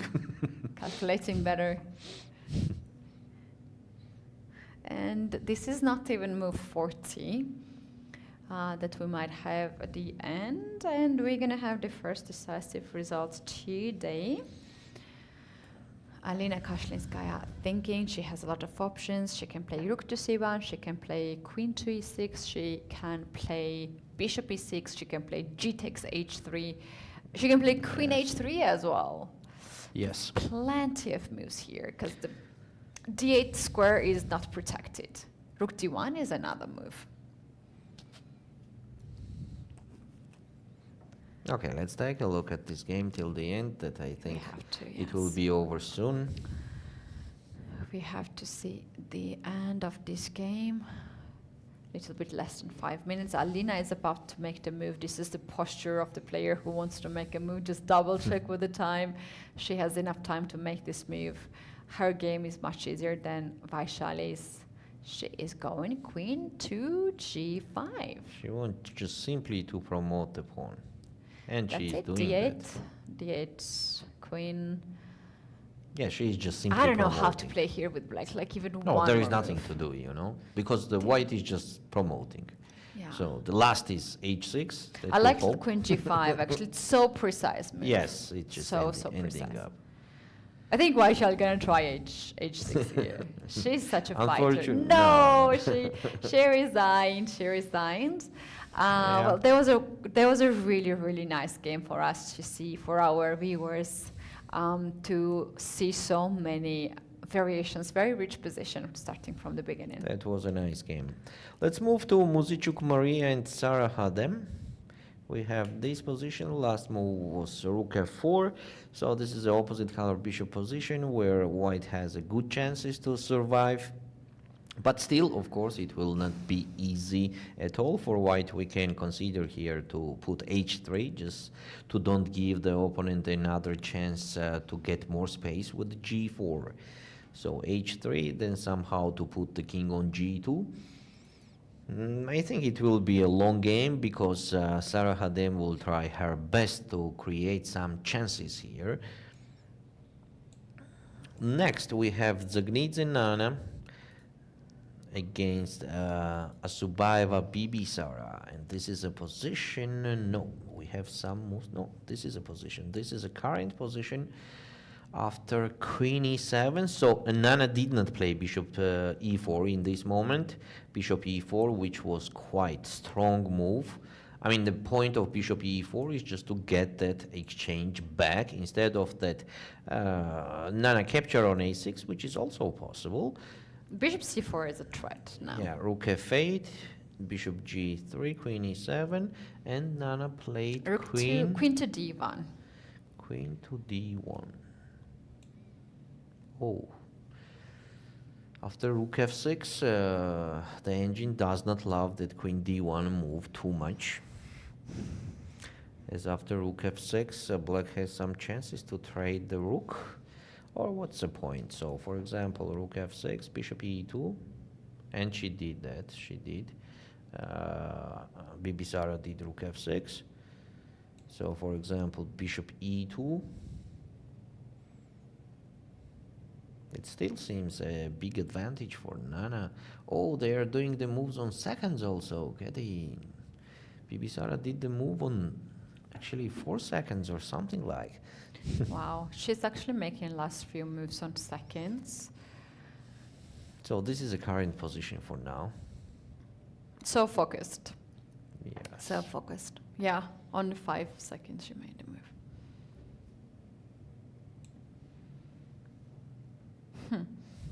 Rook to f6 is on the board, challenging white's rook. And after taking on f6, will black take with the queen? Bishop e2, that's a correct move, Bishop actually, E2. what we are considering. And then white has to push the a pawn somewhere on the correct moment. Queen f7, also correct move. This is move 32, so they have to make 8 more moves before the increment, and then they will both have enough time to figure it out. The correct moves. Nana also has seconds on the clock. I see 40 seconds for Nana. Is that true? Yes, it is. Wow. So the best move for white is rook d8 here, as after rook f6 and bishop f6, black is threatening to push c4. And this is quite unpleasant for white. So the best move is rook d8, as now c4 does not work because of rook takes f8. Bishop could not take on f8 because there will be bishop e5, and if queen takes on f8, then black is losing the pawn. So yes, she did rook d7, not rook d8. Rook d7 right? hitting the queen. I like that move. Attacking the queen. Queen takes a2. What's going on then? Oh, she's taking that. The position is equal now. So yeah, but after seems rook like d8, there is also queen a2. On rook d8, queen a2, there was a little difference, decisive one, that after queen takes a2, there is bishop e5. And take on d8, take and rook f8 does not work because of queen takes f8. Yeah, we have to show that on the screen. So rook takes d8 does not work anymore d8. because of queen d8, rook f8, and queen f8. So it seems like Nana blundered the a2 pawn. This is not a pleasant blunder. It's not at all. Now the engine says the Takes position and is bishop e5. the position is take what? No? Oh, okay. She did rook already made c7. rooks, She yeah. already made rook c7. Now engine says that after rook f5, the position is absolutely equal as after e4, then rook f7. And when take on c5, black is trading. Oh, that will be very pity if Nana will not win this game, where she had a very big advantage, actually decisive advantage. I agree with that, and also all these moves that she played before was just so well done.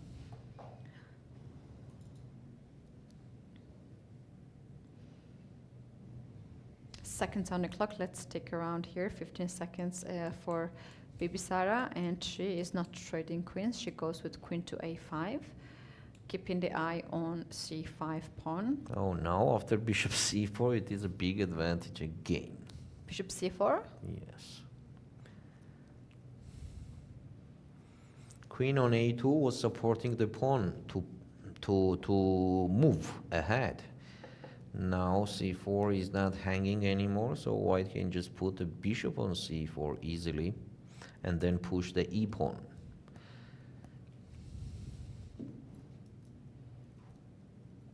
No.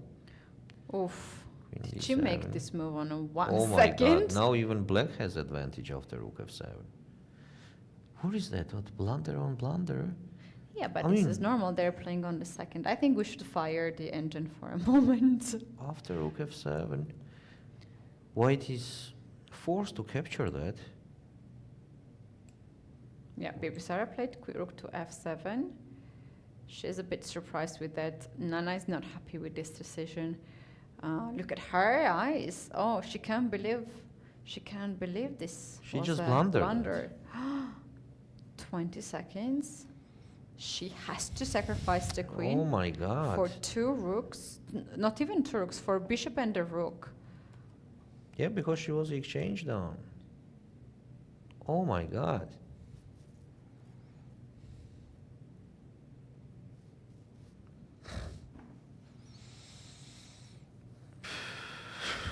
Such a winning position, such a winning game, such a move d5, and now Yeah, that's a chess. What can we do about it? Queen e1 check. Bishop is hanging. You have to play bishop to f1. now c4 is also coming. c4, and you can play c3 right Rook away. c7, c3, but okay, luckily white could survive here with rook c8 check, king h7, rook c7, just stay like that and just do the checks. Bishop e5 is the threat. Yes, black has to play king g6, rook c6 check again. Let's say king f5. On king f5, what the engine says is bishop h2. to play g4. King g2. Oh, that's a silly move. Bishop h2. Yeah, g4. That's a silly move. g4 is kind of hanging. Oh. Amazing. What is this move already for 30? Okay, c4 is move number 38. Rook c7, 39. Now it will be automatically c3, 39. Okay, they are out of the time pressure anymore because the next move also for white is easy to play. It's rook c8 check. But we have turns of event here. White from completely winning position goes to the game where Nana has to be very careful because Yes, Bibisara feels it, knows it. She has extra queen actually for rook and bishop. This is gonna be a long, long game.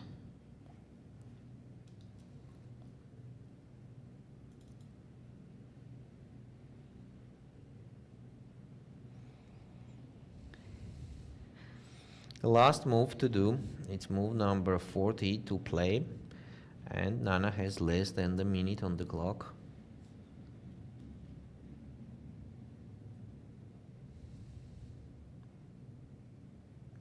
She needs to recover after that time pressure, so that one last move to do, and later she could just recover because everything could happen, and she should not actually lose this game where she was. But she has to make a move. Now 20 she has seconds. to, yes. This is not 40 moves yet. The players have to make one. Look at Bibisara just glancing on the clock. You never know. Maybe your opponent just thinks too much. Nana also looks at that. Look at yeah. That's funny, but And Nana she did rook goes c8, of course. with I that, and think this is it's, move 40. Yes, that's it. All right, you can assume that this game will be longer, rook and c7. now Bibisara will try her best here. Actually, the position is very close to draw. This gives us the time to take a look at Mariya Muzychuk and Stavroula Tsolakidou. Yes, here Anna step by step, improving her position on the queen side. She will create more pressure there, and I think Anna has a good chances to win this game. And Mariya Muzychuk against Sarah Hadem. This is a position, of course it will be very difficult here to win with the black. But still, there are the chances, Actually, the time trouble is over here also. They already did 14 moves. The same happens in Muzychuk, Anna, and Tsolakidou Stavroula's game. They just ended up the 40 moves. So this is the time now the players will a little bit relax and then get back to the job. Absolutely, they need some time, especially Nana and Bibisara. They both need the time to digest and figure it out how to handle the situation. That is, I think, another dramatic game. 2 games down. Kashlinskaya is the player who won today against Vaishali, Kosteniuk and Javakhishvili, ended at the early stage of the game. 3 games still in progress. We're going to take a short break as the players are taking their time, and when we're back, hopefully we're gonna have some more games and moves updated. Guys, don't go anywhere. We'll be back shortly.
And here we are, last 3 games in progress. 2 games are down, and this is round 6 at FIDE Grand Prix. The second part of the game is about to start. In some of the games have already started. The players reached 40 moves, and they have a 30 minutes increment on the clock, which means that they are going to think a lot now, and will take some time. So we have very interesting position in all of our games. 3 last games for today.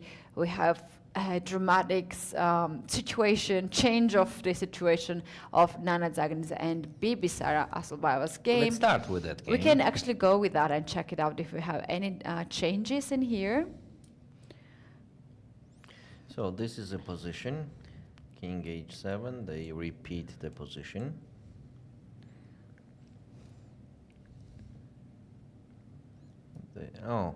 They offer draw, so the game will be over here. Yeah, and a handshake. And here we have a bit of talks. Bibisara should be really happy to make a draw in this game, as her game was very difficult, very difficult. Mostly in this moment where Nana could play bishop e4. After bishop e4, she was getting the decisive advantage, as rook f6 is forced, and after bishop d5, white is getting exchange back, and white will be pawn up in a technically winning position. So, for example, queen e8 and just take on g8. That's right, there was a transfer. Nana is a little bit disappointed, we can see that. And after queen g8. Among the spectators, we can see Nana's brother. He very often comes in a playing venue, supports her sister, and he is actually quite often just in the playing venue. It's good to have your sibling supporting you, sibling power. And after the game, Nana likes to walk a little bit, so his brother is the partner of walking. This is, of course, the advantage to play in your own town. You can have your family next to you. That's to nice. support in the moments you need. That's nice. Let's move to Muzychuk Mariya Sarasadat game. Here we have f3, the last move. The position is actually the same. I mean that the black is pawn up, but still it is very close to draw. But Sarasadat is, of course, trying her best to create some troubles to Mariya Muzychuk. And one more game that we have, this is the sisters left. Sisters are playing. They are playing till the end. Here we have Muzychuk Anna against Tsolakidou Stavroula, where Anna is getting more and more advantage step by step. This is a position. Last move was bishop b5. The engine suggests bishop d3. And trading on d3, of course, will be very good for white, as actually they are pawn up in the knight's endgame here. So knight's endgame or pawn's endgame, it's going to be just winning for any endgame will be winning because of the double pawns on e5. Yes, so it seems, it looks like white is just pawn up. So on bishop d3, what else could we suggest for black? Maybe knight c6, but in that case white can support their bishop on d3, and now a6 pawn is hanging. Taking on b5 I don't think is the best option for a white to take on b5 here instead of bishop d3. Take. King b3, there will be knight c6, and there is no chance to play c4, as on c4 there will be knight d4 check, king c3, then take on c4. And if white takes on c4, there is f3 pawn hanging.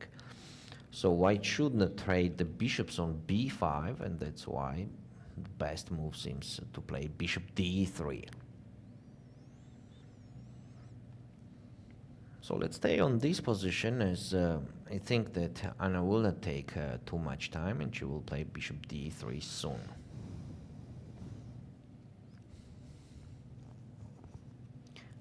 plenty of time on the clock as the players just reach the 40 moves and they get the increment. We're calling this another part of the game. And yeah, we might have some changes of the events at some point, but when the players are having more or less 20 minutes, they are still using them properly and accordingly. Bishop to b5 by Stavroula. Anna has thought for several minutes already for her decision. Stavroula wants to trade the bishops and get the pawn on b5. That's the way to fix the pawn on c3. That's still question mark there. White can still improve that position, but seems like Stavroula is happy to trade the bishops on her terms. On b5 it will be excellent to trade it on b5. Yeah, the thing is that if we can make this move, bishop b5, a b5, and let's say king to b3. I did it. White can just... I already did it. Knight c6 is a very strong Yes, move. knight c6. And there is no c4.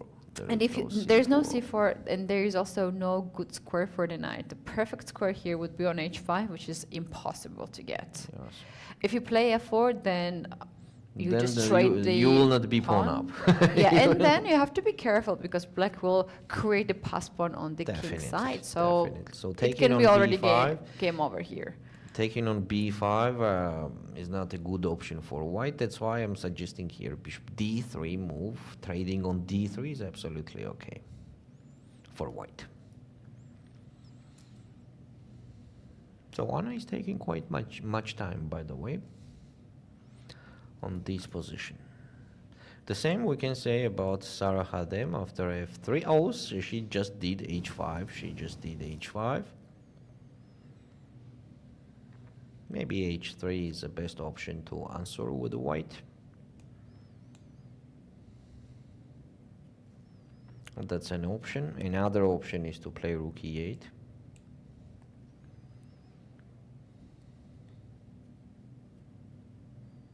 The position is very close to draw here. Let's see what Mariya will play in this moment.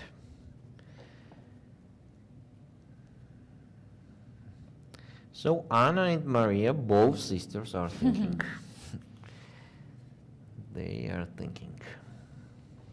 They are thinking, and they're one of the few players. They're still having in a game in progress and potentially gonna have the long game.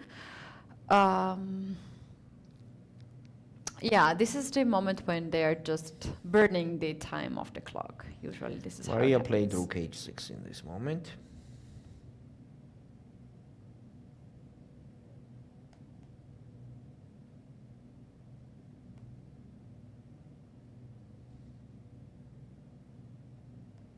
Yes, it's like seems very close to draw. On rook h4 there is very interesting bishop f7 move.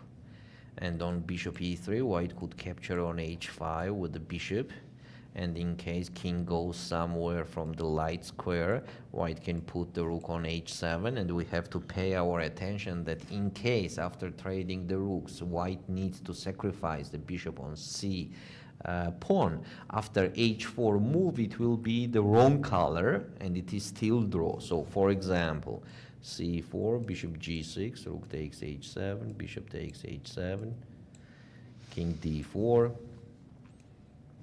Does not matter. I will just, for example, I will just stay with white and I will show you the point what I wanted to show. So this take, and even here after h4, yeah. it's just the wrong color. It's just the wrong color, and you can even give up your f pawn here. There's not a problem with that. With that, I wanted to show you that there are huge resources to survive with white here. So rook h6 is a move that we have already on the board. So this is a line in case rook h4, there is bishop f7. Another line is that Sara Khadem played h4, plays h4, then there is just bishop e4 check. And in case of king e5, there is rook g6. And white is gaining the pawn anyway. So it G5. seems we could have the quick, very fast draw here after rook h6 that Mariya did. Actually, she did a brilliant move. Definitely white is fighting for draw, and rook h6 is giving them the chance. And we have h4 on the board, and I think here will be bishop e4 check, and maybe it makes more sense for black to capture on e4 and to play this endgame. Maybe that makes more sense. Yeah, maybe here is more chances. Yes, but still here check. After king d3 there will be rook g6.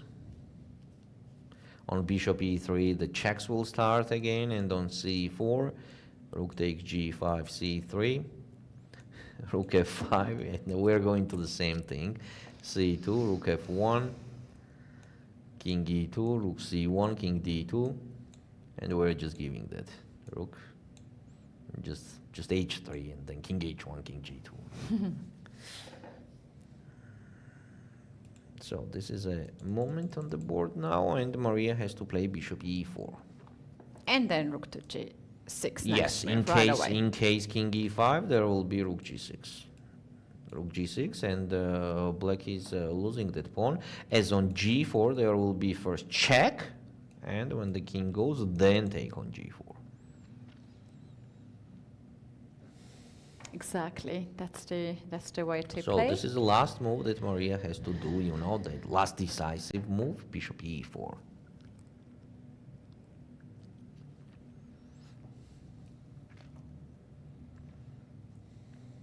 There's bishop e6 as well in here, another check, but bishop e4 is the most precise move.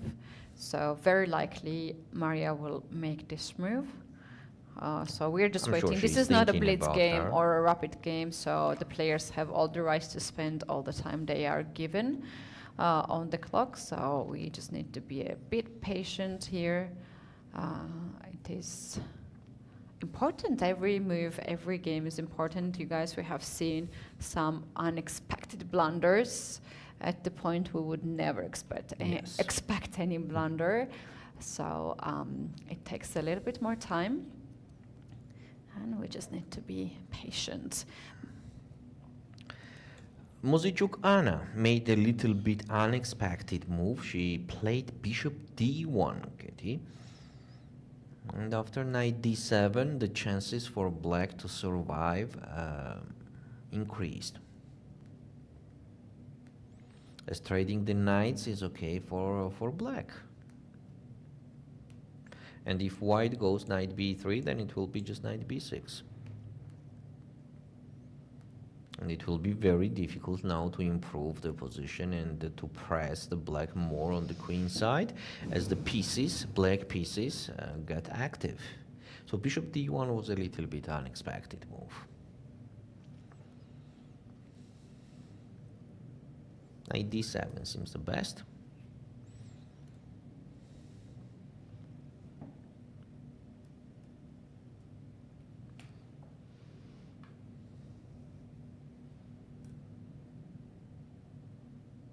Okay, seems like Stavroula will take a time here, as knight d7 is quite an important decision. You have to be sure that trading the knights is okay. So let's go back to Muzychuk Mariya and Sarah Khadem. Have they made a move? No. Mariya is thinking. Mariya is thinking after h4.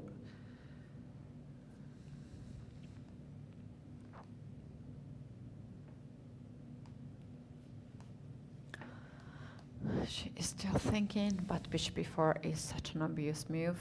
I'm certain that she'll go for that.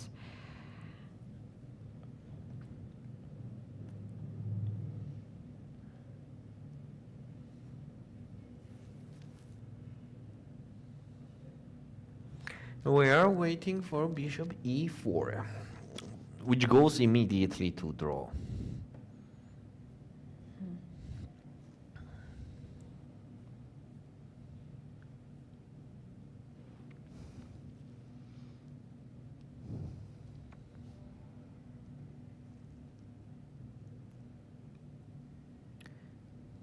All right, she's about to play.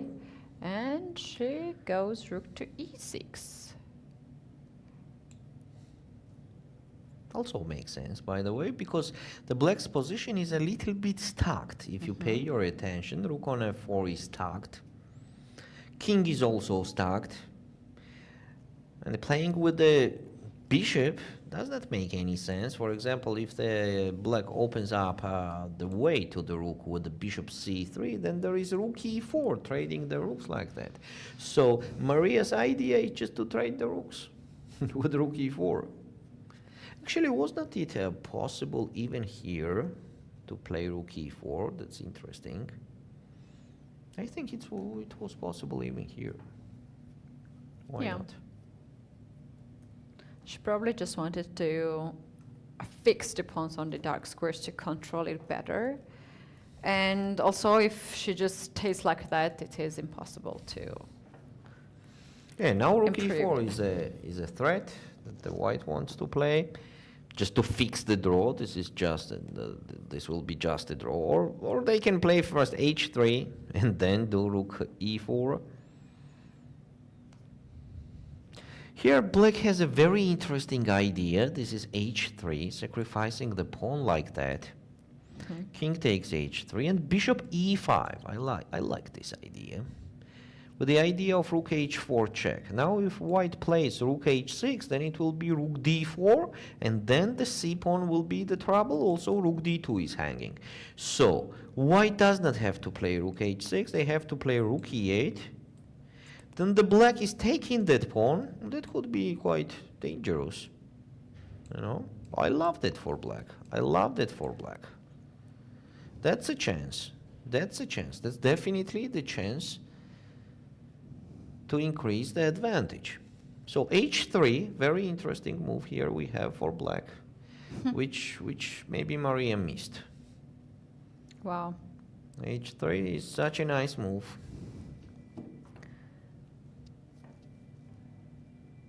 Such a nice move. And on h3, king g3 is just losing immediately because of bishop e5. And the game is over. So on h3, the only move is, wow, that's quite interesting. That's actually interesting. And bishop e5. H4, rook h2, this is... Yes, and in case of rook h6, there is rook d4 and rook d2. That's even worse. That's even, c pawn is also now becomes a very dangerous guy. Oh, wow.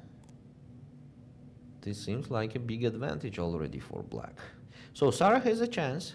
Sarah has a chance to create the troubles to Mariya, and on the same time, Muzychuk, Anna, Tsolakidou, Stavroula made the correct move, correct decision. She played knight d7. She played knight d7. She offers to trade the knight, and that's absolutely correct, because in case of taking the knight, king takes d7. And there is just no way to improve the position here, because bishop here has to guard that squares. Otherwise, on bishop b3, there will be bishop e2, and that's it. The position is absolutely equal. And if bishop is guarding that square and taking a place on d1, then how to improve, right? A very obvious thing. For example, on king d7, if king b3, then it will be bishop d3. And in case of c4, there will be already g5. Now g4 is hanging. And on king c3, just bishop f1. That's enough compensate. I mean, it's enough here for black to reach the draw.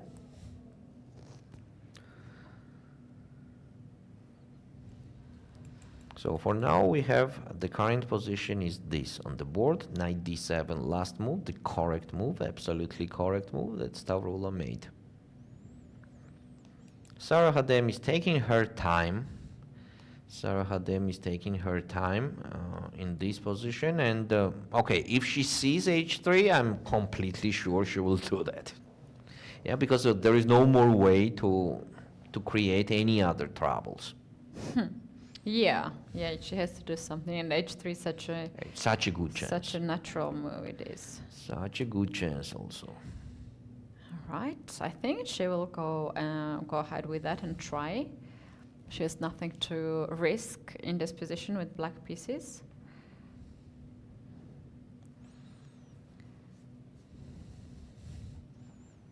Yeah, it was much Sarah. better on the previous move if Mariya will play bishop e4 here. Exactly. Okay, So Mariya is one of the leaders. She's about to play. Oh no, I don't think she's going to play. I think she wanted to play with bishop.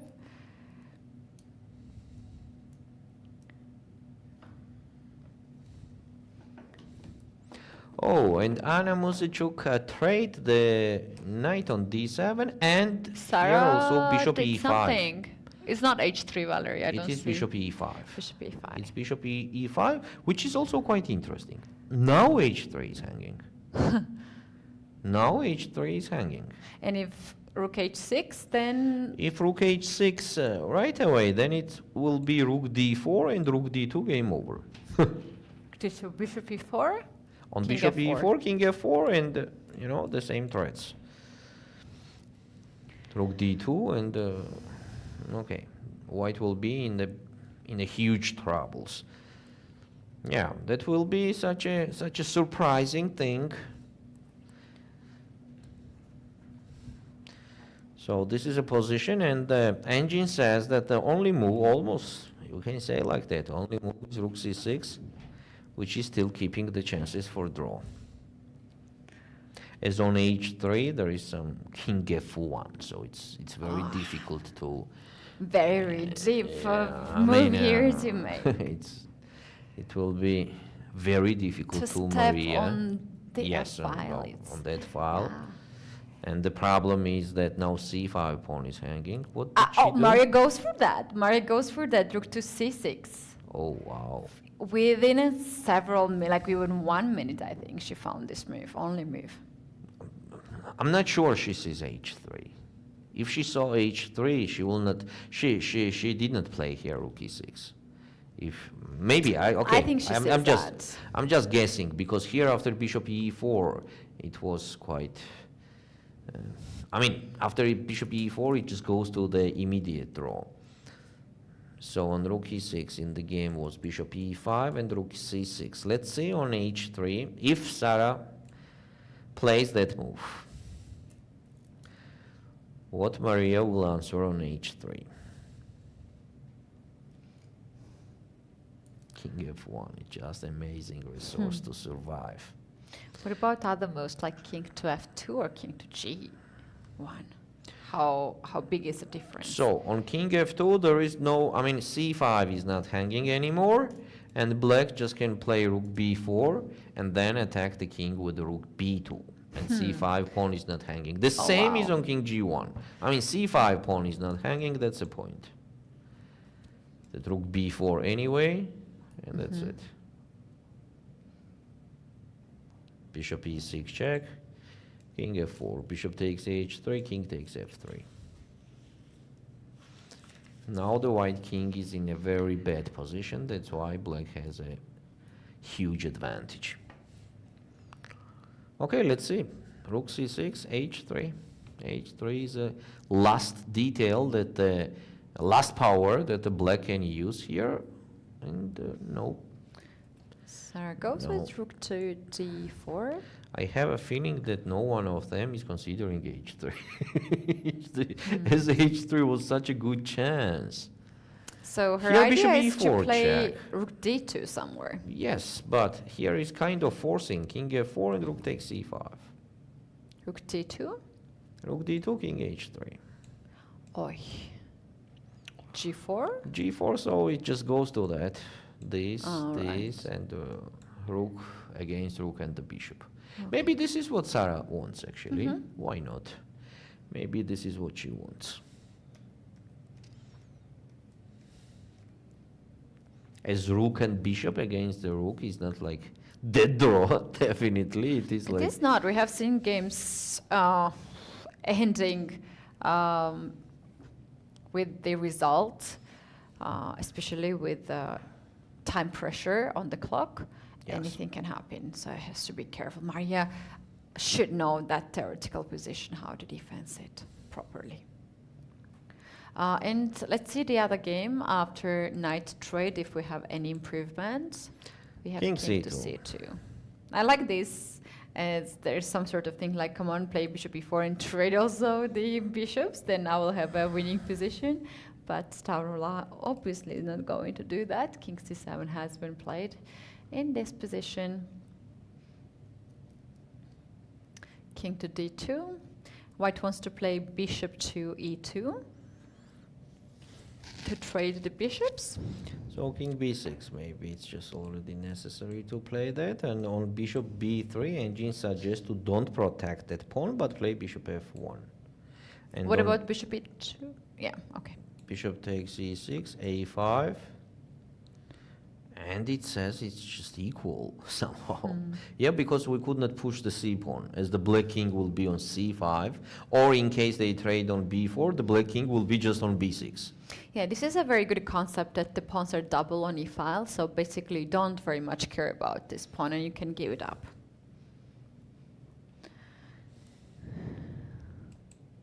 So king c2, king d2, played by Yana, was by the idea to control e2 square, so black's bishop will not have the access on e2 square. Yeah, what we have for now is this position, the current position. What happens after bishop e7 if... bishop e2, you mean?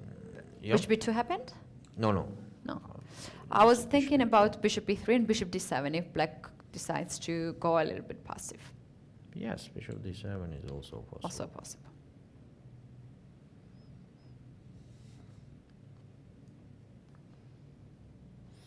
The engine says that bishop a4 is even better. Wait a sec, is that it, the a5 move here? Oh, I think that's a move. That's a move, yes. Because pawn's endgame seems like just draw. Because white could not push that pawn. You just how to king push. d3. On king d3, b5, there is king b5. And c4, king c5, king c3. No, c4, king b4. King b4. And Yeah. Mariya Took on against c4. Sarah, they are playing very fast. What happened And they are there? going to this direction. Wait a sec, Mariya captured on c5. No, after check. Ah, she did bishop e4 check. Yeah. Ah, I see. And take on c5. So it seems like this position goes to that rook bishop against the rook.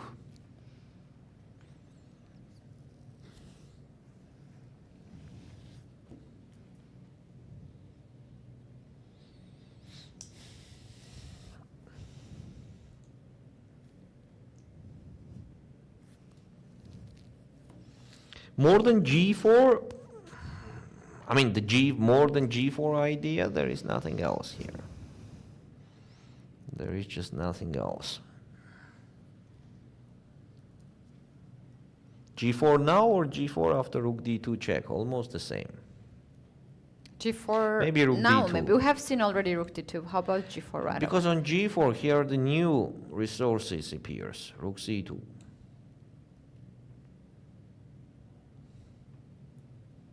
h3 h3, king f2. King f2.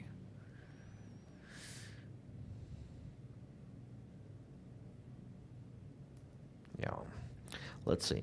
Rook d2 is forcingly going to that. Rook d2, king h3, and g4. So it automatically goes to the position with rook and bishop against the rook. And there is no other moves but king to h3, because king g1 loses to bishop d4 check, and king f1 drops the pawn on h2, and definitely don't want to do that. Even g4 is interesting, as the engine says. Some g4, but taking on h2, why not? Ah, just rook c2. Yeah, okay. Let's see. Maybe king f1 makes sense, you know, What's instead the of king move? h3. It's Stavroula who made the move.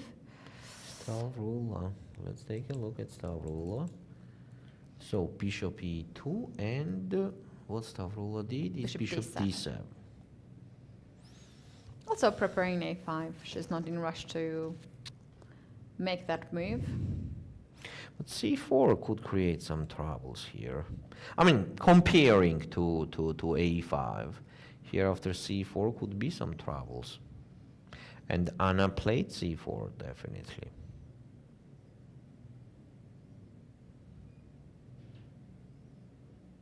Let's see what black can play here. If black goes a5 in this position, then c5 check. c5 check, I'm not sure, because there is king c6. So and it king says c3. And then just stay. Then just stay, like take, or even bishop c8 and stay like that. And just waiting. Okay, a little bit complicated, of course, but let's see what happened in the game. Stavroula goes with king to c7, or what is that? c7. Well, okay, after c5, there's bishop e5. That's her plan. So white could put the king on a3 and bishop on a4 to play then. I think about that.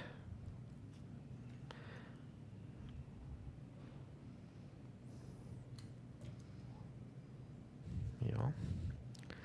Let's see.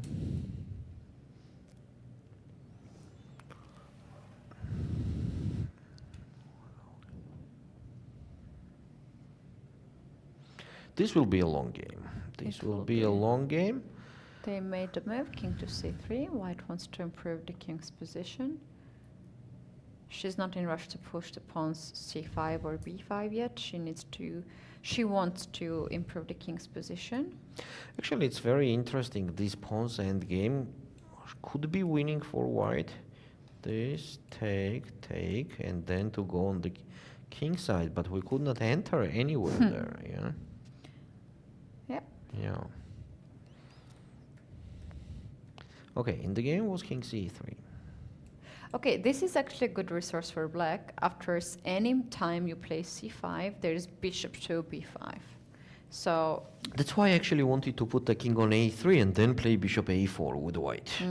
That if we trade on a4, then it will be winning. Maybe she's going to that direction, king b2, king a3.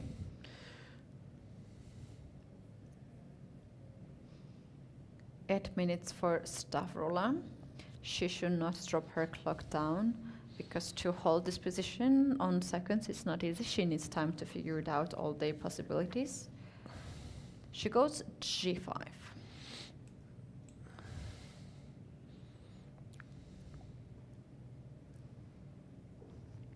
Okay. That's absolutely obvious move, natural move. The pawns are still on the dark squares, so that's good. And I think the plan that Stavroula has for the next rest of the game is just to stay. For example, why not? Bishop e8, bishop d7, Yes. something like that, right? And by the time you play b5 or c5, you react with bishop b5 Yes. or king b taken king b6. Also, I'm thinking about f5, for example. Why not to do f5 for And create the pawn weakness Yes. on e4. That's also possible. It's also possible. I was just thinking how... Okay, and here we have g4. In Muzychuk, Mariya and Sarasadat Khademalsharieh. g4 right away, rook to c2 has Rook been to played. c2, yes. You know what, I think more practical chances was to play rook d2 and to go to the rook and the bishop against the rook. With the more practical chances. Here I don't know where is the chances. Maybe somehow, somewhere to attack the king, but how? So h3 check, king f2 and maybe bishop f6. Then the bishop just goes, and what to do? Bishop h4 check, just king e2. g3 maybe to play. H takes g3, bishop takes g3, rook c5. And on h2, rook h5. And there is no rook d1. In case of rook c4, bishop e4, and on rook c1, there is just rook f5 checkmate. Hello. Hello. You can take the bishop and you will never lose that position with black. So on rook c2, Sarasadat is still thinking, maybe she missed this move. Maybe she was calculating only that option. But what was the another option here? If H3, not right? rook Rook c2? d2. Rook d2 was the suggestion. No, I mean, if white will not play rook c2, then what else could they do? There is nothing else to do. Rook d5.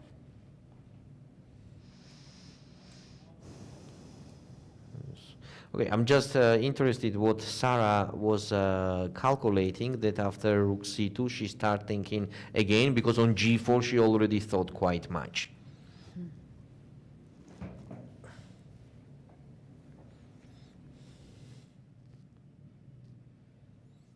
5 minutes for Sarah. She had the initiative whole game and slightly better position. She was the one who was playing for the win. Mariya did a great job to defend quite difficult position.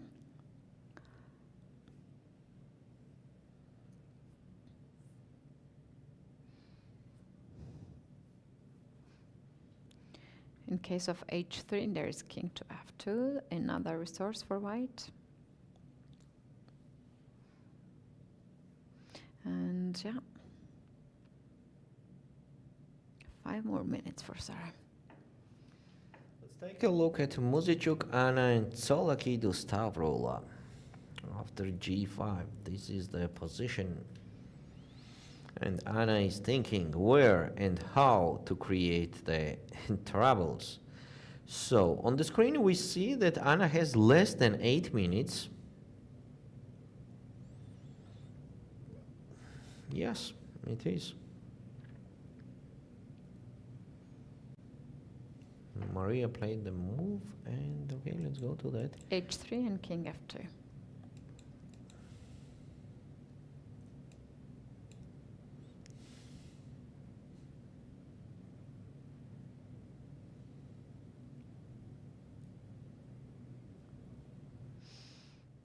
Yeah, looks quite equal. Yeah. A few pieces on the 2 pawns, and they are about to be traded. Sarah playing rook to d1. Yes, that's actually the obvious move, and bishop c6.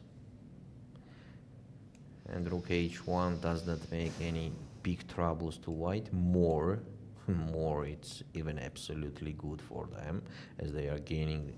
Yeah, after king f5, there's this blunder of f6. The same is here. Yeah, look at that.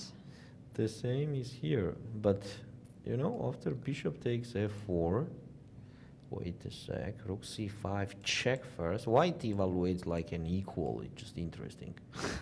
Bishop takes h1. Ah, just g3, g2 is unstoppable. Oh my god. Wow, this is insane. Just a draw anyway. Just g3, g2 unstoppable. That's Sacrifice crazy. in the ring. That's a style. That's a style. You can That's play. Crazy.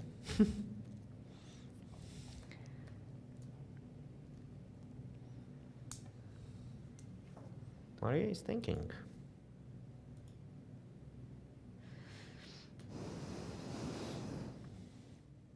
Bishop c6 has to be done.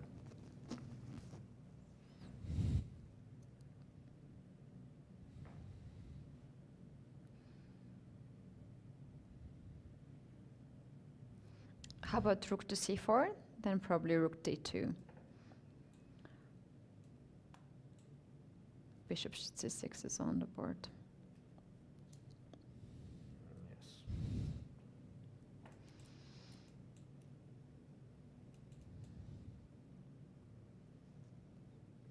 We have bishop d4 check. Bishop d4 check makes more sense. And on king e2, rook h1, but then it will be king d3. Just a draw.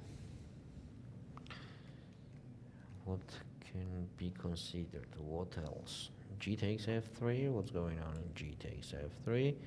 Just bishop takes f3, bishop d4 check, and king e2. Also just a draw.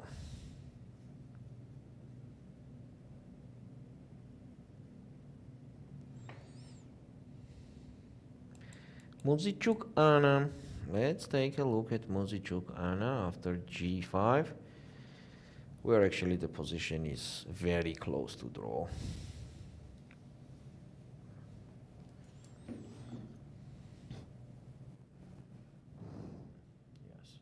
So the point of g5 is also, do you know what that I wanted to do king a3 and bishop a4? In that case, black would put their bishop on e8, and on bishop a4 there will be bishop h5, attacking the f3 pawn. Yeah, so here is no resources to improve, to increase advantage or do something like that for Anna. It seems like both games goes to draw. And in that case, today we have how many decisive results? Only one? Just one. Just one and 4 draws. Oh my gosh, so many draws in this tournament.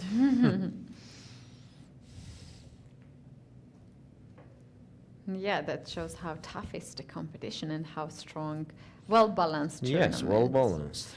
It is.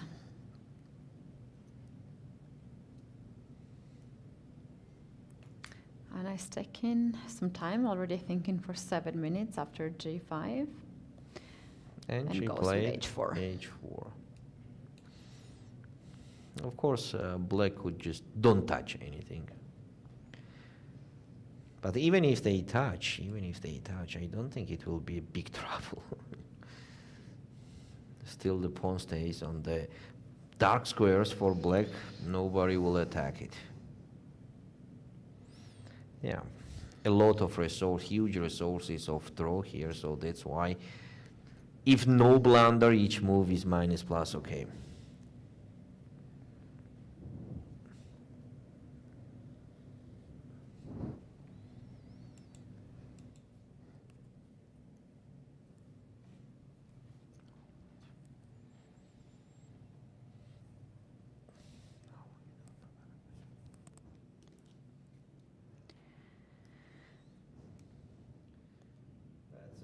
Moment where the players will take the time. Actually, the results of the games, I think, is more or less. Yes, clear. more or less clear that it is very close to draw. But having such a dramatic end of the rounds, very often we might have something happening. So you guys, we're taking a short break to grab some drink and get some fresh air. And we'll be back soon. Just in any case, if something happens here, we need to be here to observe that. Please don't go anywhere because we will be back shortly.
So here we are in Tbilisi for FIDE Women's Grand Prix. Round 6 is about to finish. One game down, one game still in progress. Muzychuk Anna against Stavroula Tsolakidou is in progress. The game is equal, but it's never done until they stop the clock and agree on a draw. Yes. Valerie, today we had an amazing day, but still too many draws. Too many draws, yes, that's correct.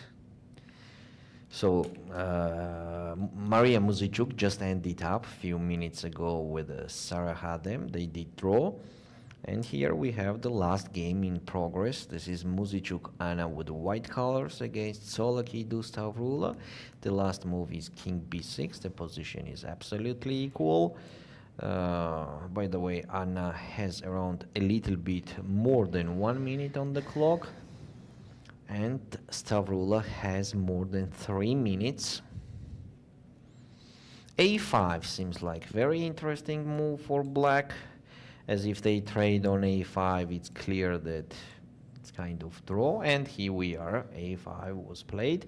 And if Anna answers with B5, it's even very dangerous for white. They have to be super careful, as after bishop E2, black is creating another passed pawn also on the king side. Oh, and wow. they have to be super careful here, so that's why taking on A5 makes more sense to don't get some headache there. And after taking on A5, the position is absolutely equal. King takes A5. Now King B4 is hanging. White is forced to take to play F4, and on King B4 just take on G5, take on G5, and even King D3, or even just stay. And even if the black captures C4 pawn, gain the C4 pawn, the position is absolutely equal.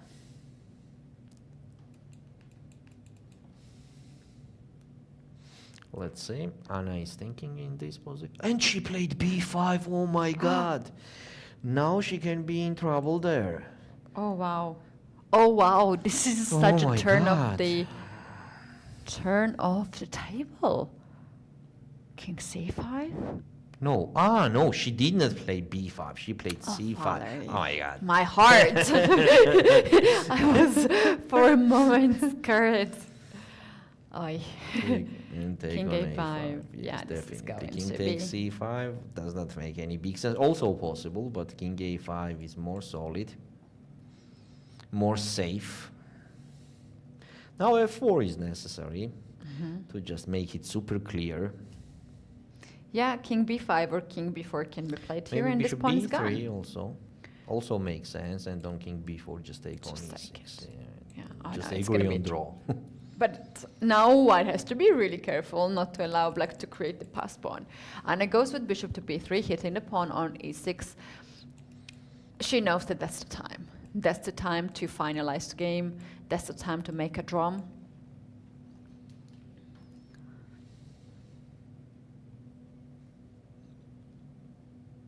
Yeah, and here we have the agreement. The last game also ended up with a draw. So today we have 4 draws and only one decisive result where Vaishali was playing against Kashlinskaya, and Kashlinskaya won that game with white colors. So we're to the end. That is true. We can see still the game. Like the players are getting the board ready for tomorrow, and this is the end of round 6 in Tbilisi. So what we have at this moment, Dzagnidze, Alina Kashlinskaya, Bibisara Assaubayeva with 3.5 points, as well as Stavroula Tsolakidou.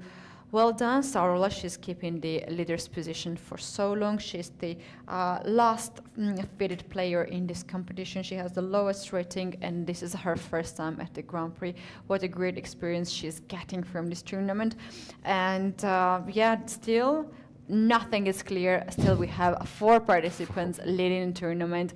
Tomorrow will be round 7, we are already getting into the last rounds where the players might be tired. Every point, every blunder will be crucial for everyone. Well, I think it's time to call it a day. We had such a long time here in the studio. As every other day, we need to have a good rest to come here tomorrow with all the energy. Valerie, thank you so much for the commentaries. You guys also, thanks very much for being with us. Today, you have to come tomorrow as well, because still you don't know who will win this tournament here in Tbilisi. So see you tomorrow at the 7th round. Bye, guys. Bye.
In that moment, we were only 15 countries who signed the constitution of FIDE, and the FIDE has grown up until 195 countries. It's really a global dimension now for the FIDE, and I want to congratulate FIDE for this success. It's very important to be part of the ceremony. It's a historic occasion. It only comes along every century. So we were happy that we were able to take part. In part, we were able to take part because chess has been so much more successful recently, so that 5 years ago we couldn't have come, but now we can. For 100 years, Marc Nicolet signed this document, and it's a very important moment for Switzerland also to be part of it, and for me, myself also, of course. And I think FIDE has done a great job 100 years ago now, and has a future where it can also transmit chess in the society, in social work, in other domains, not only in competition. So I think it's a great time to go on, to go for the future.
respond to Ikov's first move while ready to play?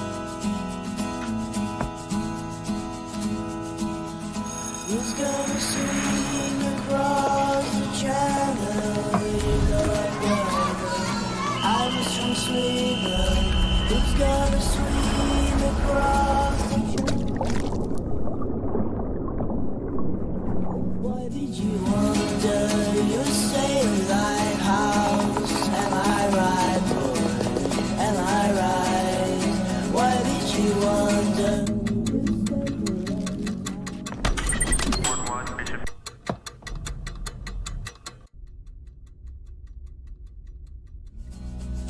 Why did you wonder? Make your move. The 45th FIDE Chess Olympiad, Budapest 2024, where the story becomes history.